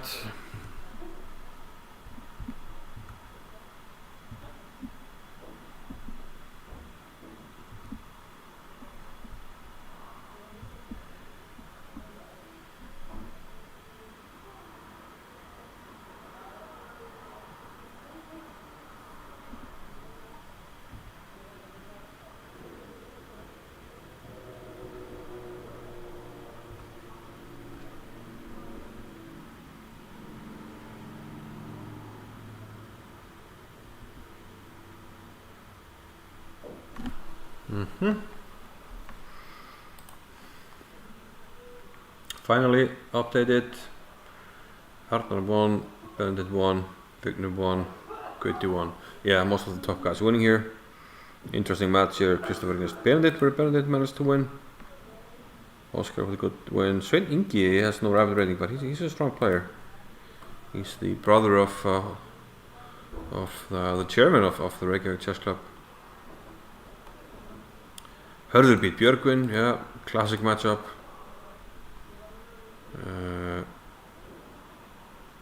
And round 5 is already up. Let's see the standings actually. So Arnar has full house, 4 out of 4. As well as Benedict. Whoa, I forgot about that. Yeah. So it will be for the win. Arnar against Benedict. We'll keep an eye on that. Now we have a lot of people with 3 points, including Vignir, who will not be happy having lost to Benedict. So let's see if we there we have them. Benedict with the white pieces. And this is for the win. For the win. One man, one desire. Okay, we still have the final position. We need to reset it somehow. Don't start too early, guys. Don't start too early. To reset the clock. Hopefully everything is up to par here. Wow. Port 2 is okay, but port 1 is not working. We need to reset it, hopefully.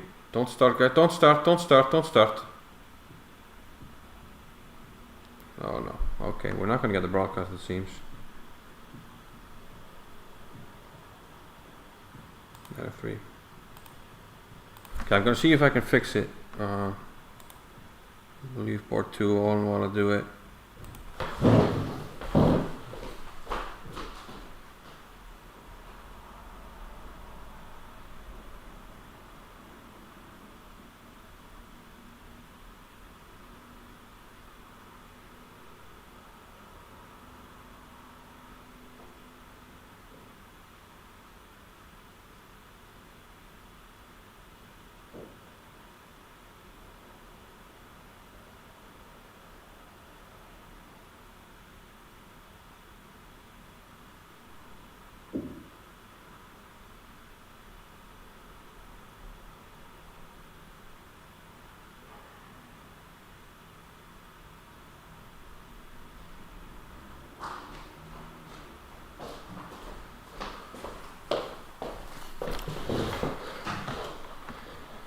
Okay, so that's Vignir. I think we got port 1 up and running now. Yeah, it was a Kale system. Very slow and solid for white.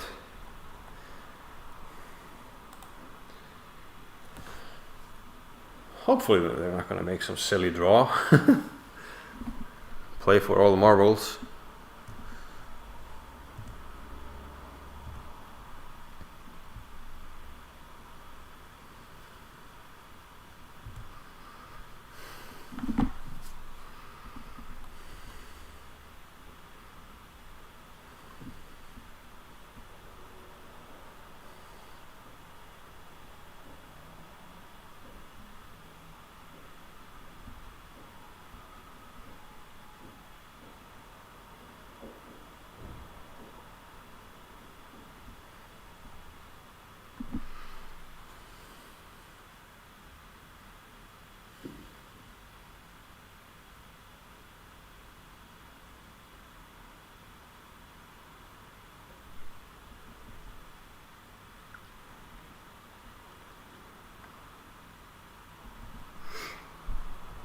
Okay, let's see. Do we have further moves? No, we don't. 95.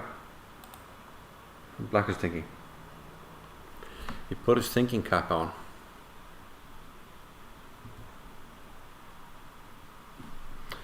Can I pronounce Taflfélag? Taflfélag Reykjavíkur. Chess Club of Reykjavik. Every time Americans pronounce the capital of Iceland Reykjavik, they pronounce it Reykjavik. Reykjavik. It's not Reykja, it's Reykja. Reykjavik.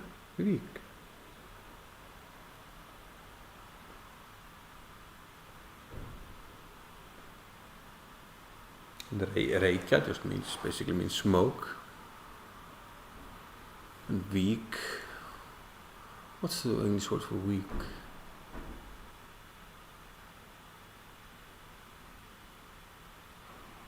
Yeah, that's a different discussion. Okay, he took on e5 already, so where are my moves? Maybe the broadcast is not working.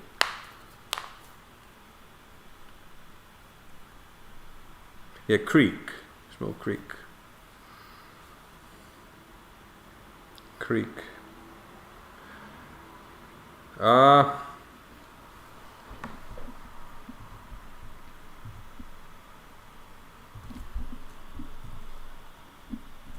Okay, I was going to send a message to Dali, but now we finally got the moves. He did take on e5, we saw that. Now it's black to move. And funnily enough, I mentioned Ardan tends to somehow get results against Vignir and Benedict. And actually Arnar, he beat Benedict in the last round of the qualification tournament for the final of the Icelandic Championship. So he kind of robbed him of a spot in the final round robin. I think black should maybe have plucked the knight into e4, because now in this structure white can take back on d4 with a pawn, and the counterplay on the queen side is very slow, and we will try to build up on the king side, probably swinging the queen over, depending on how black deals now with the threat on f6, on h7.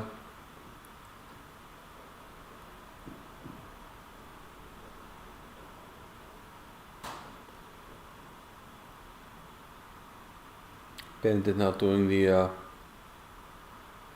Helgi Ás Grétarsson thinking pose, where you place your hat firmly in the middle of the board. Let's see if, okay, I have a Vignir probably already won.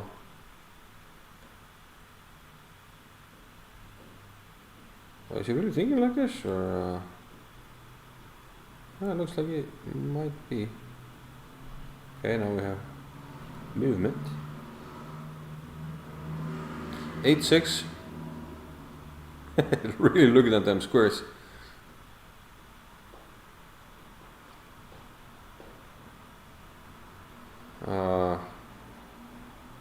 They're laughing at something, so maybe somebody farted.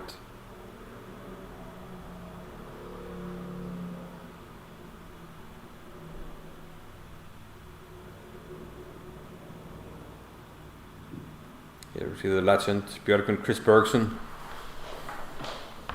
An absolute legend in the Icelandic chess circles.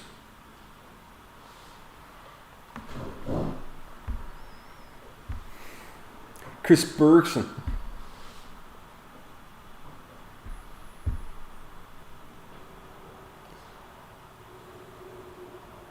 Yeah, the only issue for white here is how to introduce the dark squared bishop into the attacker, into the game.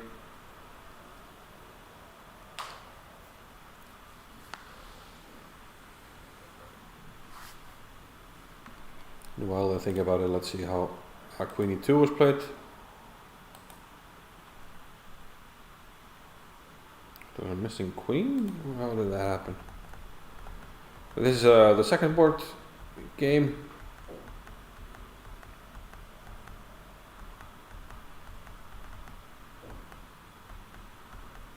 Vignir must have found some devilish trick.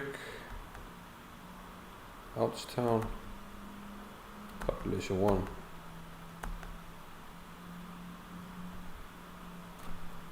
Yeah, I just want a queen for a very little compensation.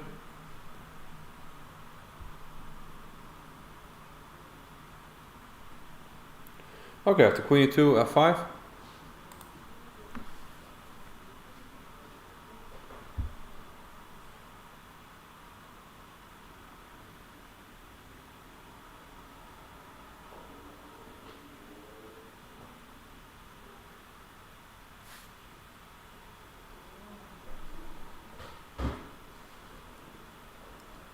White probably must take this, otherwise I think black has a very very satisfactory and comfortable version of a French defense. Takes with the bishop. Now white could consider e4 here, and yeah, maybe he should. Opens up for the bishop. He plays it more close to the west, bishop c2. Intending queen d3. He's maybe trying to goad black into closing the queen side with c4, which is probably a positional mistake. And we will answer with e4 immediately, and then e5.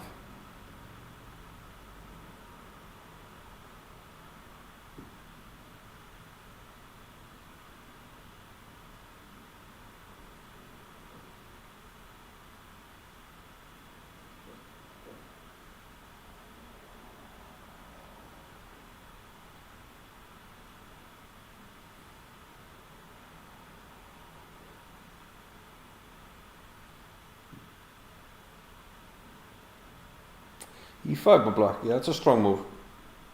It's a strong move. I think, yeah, probably white should have played e4 immediately. But then again, the question is, maybe black would have done the same here. Played e5 himself.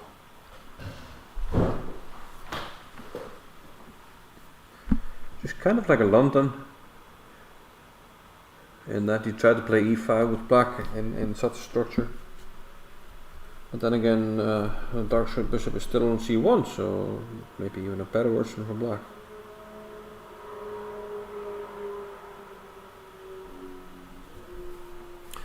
Yeah, they're still pretty similar on the clock. 6 minutes each.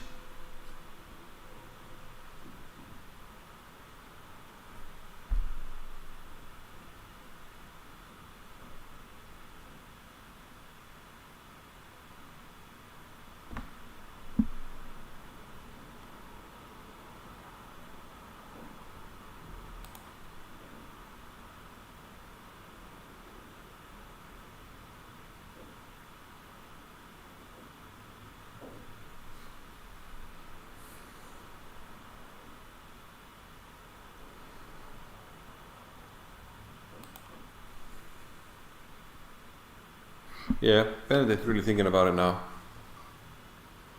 Oh, it's down a minute on the clock all of a sudden.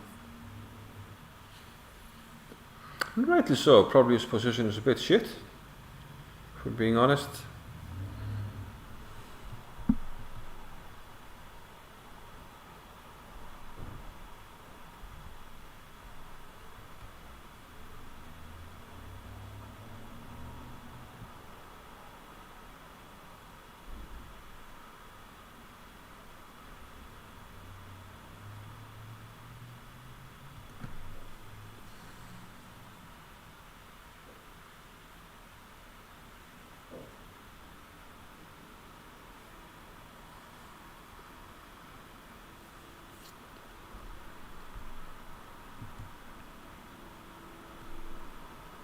Okay, took an e5, and yeah, I just think black is just better now.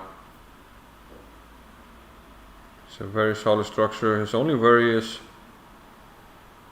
the somewhat weakened king side, if white can somehow take advantage of that, but bishop d2 is a very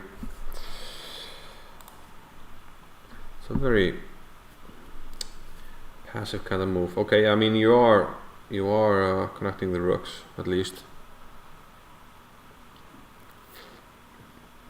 But I think black is just very happy now. Rook on c8 probably belongs on the e file now.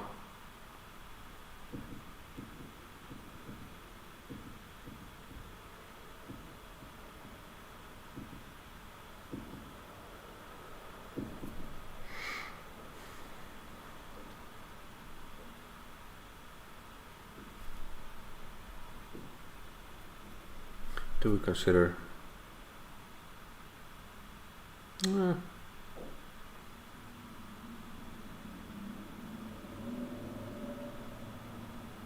Play c4, which I'm not sure I like, because now we can pluck a knight into d4. and probably we should do so immediately. We do remain with a bad bishop on d2, but black has lost a lot of dynamics with this move c4.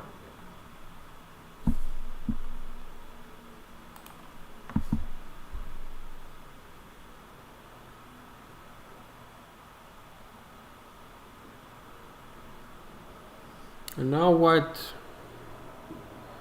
all of a sudden has some easy moves. Black has to react to the knight e6 threat. And now we can think about doubling the rooks. Some easy stuff. Maybe even bishop e1 g3.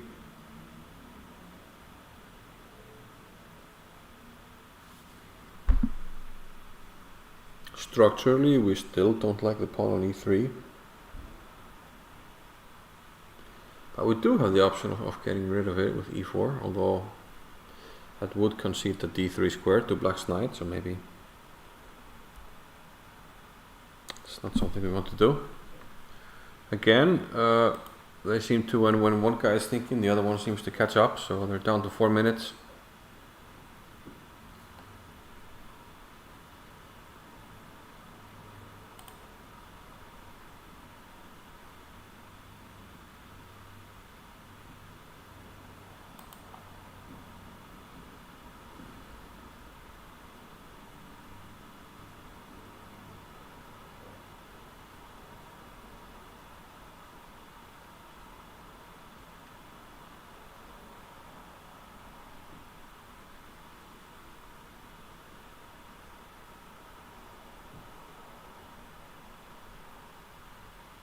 Yeah, probably just double the rooks. I mean, either that or bishop e1, yeah.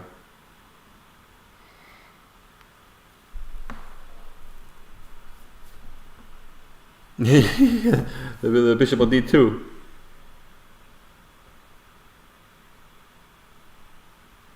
It looks pretty bad. Goes bishop f5.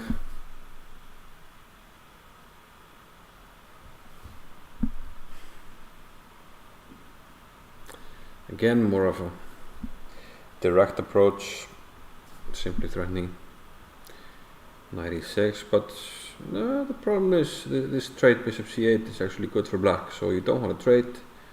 So why did you just play bishop f5 in the first place?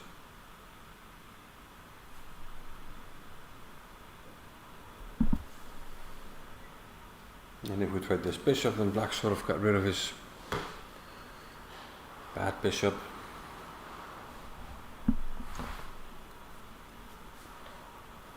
Yeah, I think bishop f5 was not a good move.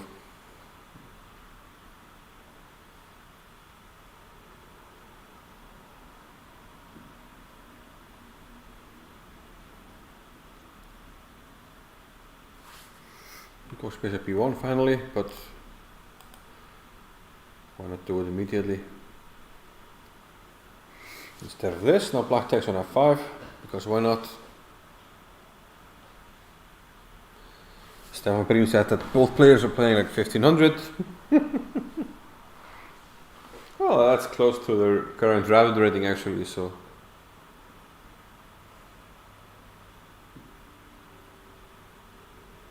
Stefan is allowed to make fun of his brother and good friend. Yeah, we're gonna do these once a month, and I'll look into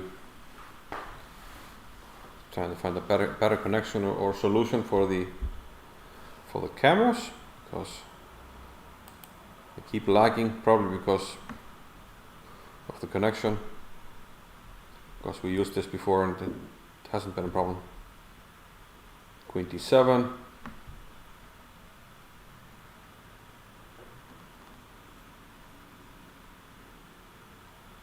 Yeah, camera seems to be out of date now. Worst time now for Benedict, 2 minutes. Yes, 3:30 for Arnar.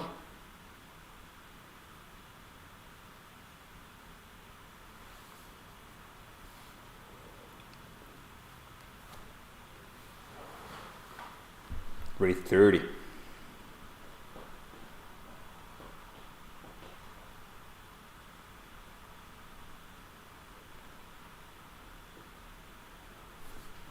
Okay, again, should be lagging here.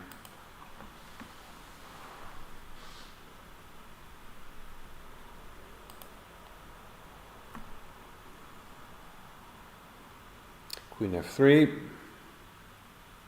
Putting pressure on d5.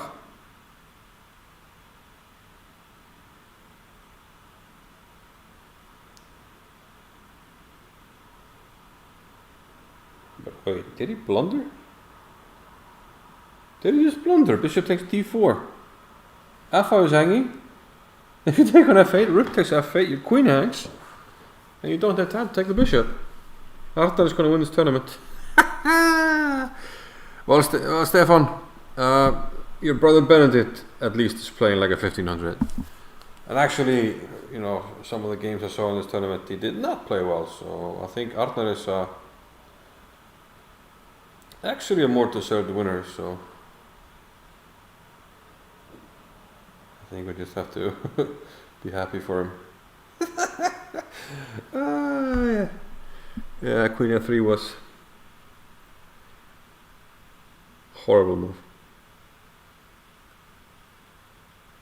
No, there's no real way for white to fight on here. No, it's just running out of time as well.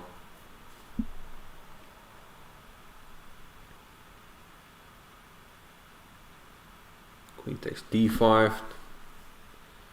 You just trade the queens. That's an illegal move. What? Okay, sorry, they're both playing like a 1500. What?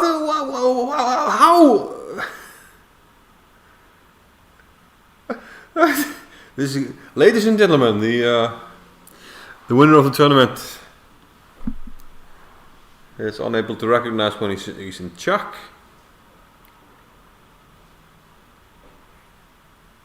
Yeah, this is what cameras do. Okay, but okay. Okay, but okay.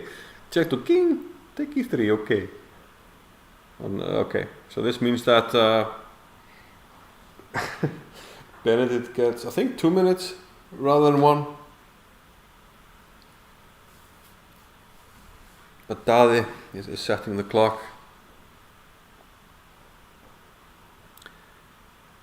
Do you actually lose if you do if you make 2 illegal moves? So maybe that's the only chance now for Benedict.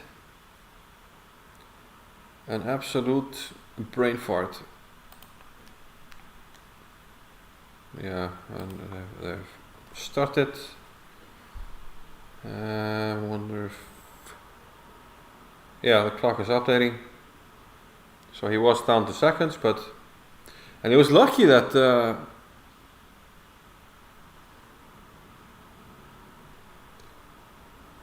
you know, if the position was different, he could have touched the piece that could have lost him the game. But fortunately for him, the touch move on the bishop did not affect the game. And now it's just game over. Yeah, okay, so he took a d5 then on e3, and yeah, it's absolute game over. Unless he plays an illegal move. So rook d1 is the simplest way to win here. And why not? Why not rook d1? Trade it off. It's gonna be bishop e1 or something. No, he's not even gonna do that. Okay, bishop e5, but... Okay, but knight b2, take pawn c4. Completely winning. Ah, knight f2. I missed it, and then knight g4. Winning the bishop. Discovered attack. Let's go. On your bike. On your bike.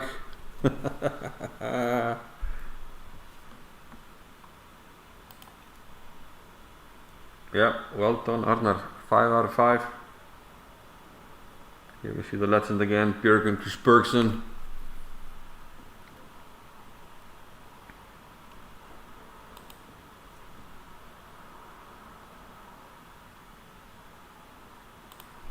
Okay, let's see if okay, let's see if a chess result is updated. Make a refresh. No, come on guys, you have to make update. Update to chess result. Not yet. Now I feel like we're having a cocky player incoming.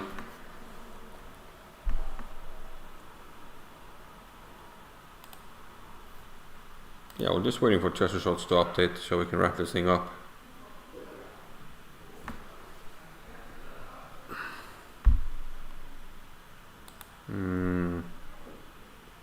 Don't think we have games left live.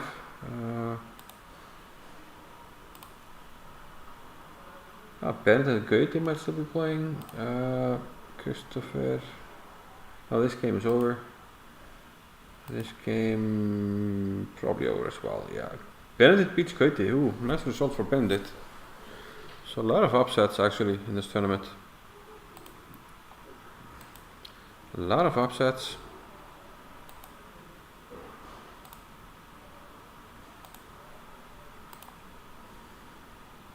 Okay.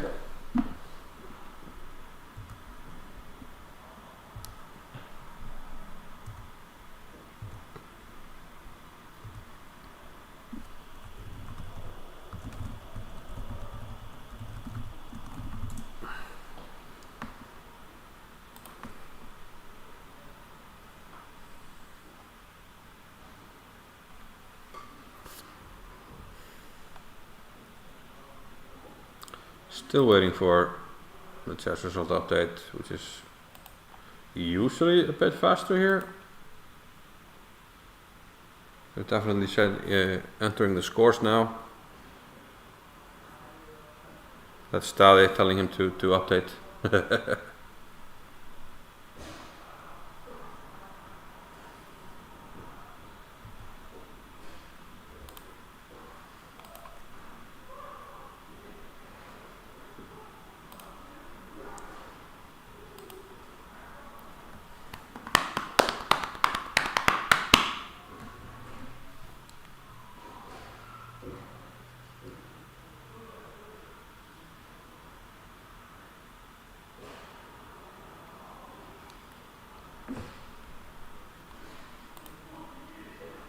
Okay, finally we have it. Yeah, Arnar wins. Vigny won, Benedict won, Johanna won against Oscar Long, Christopher won, and Björkvin. Decent tournament for him. He gets 3 points. And let's see the final standings. Arnar Milutin Hreiðarsson, 5 out of 5. Excellent result for him. Here we have it, sorry. Excellent result. He won against Vigni Vatnar, which was the crucial game. And then actually he had 2 more crucial games against Johanna and Benedict. So he beat everybody in places 2 to 4. We have a lot of people with 4 points. Johanna, Benedict Breen, Vigni Vatnar and Benedict Thorisson. Well done by Benedict Thorisson. A bit of a disappointment for Goethe, finishing with 3. But yeah, overall, exciting tournament. And we'll be doing this probably at least once a month, maybe more often. And yeah, I'll make sure to figure out what went wrong on Twitch, but the YouTube broadcast seemed to be going okay. But yeah, that's it for tonight. Thanks for watching. Congratulations to Arnar. And well, at least see you next month for this tournament. But I'll be back streaming myself probably on Twitch. Start streaming again soon. So thank you. I'll see you.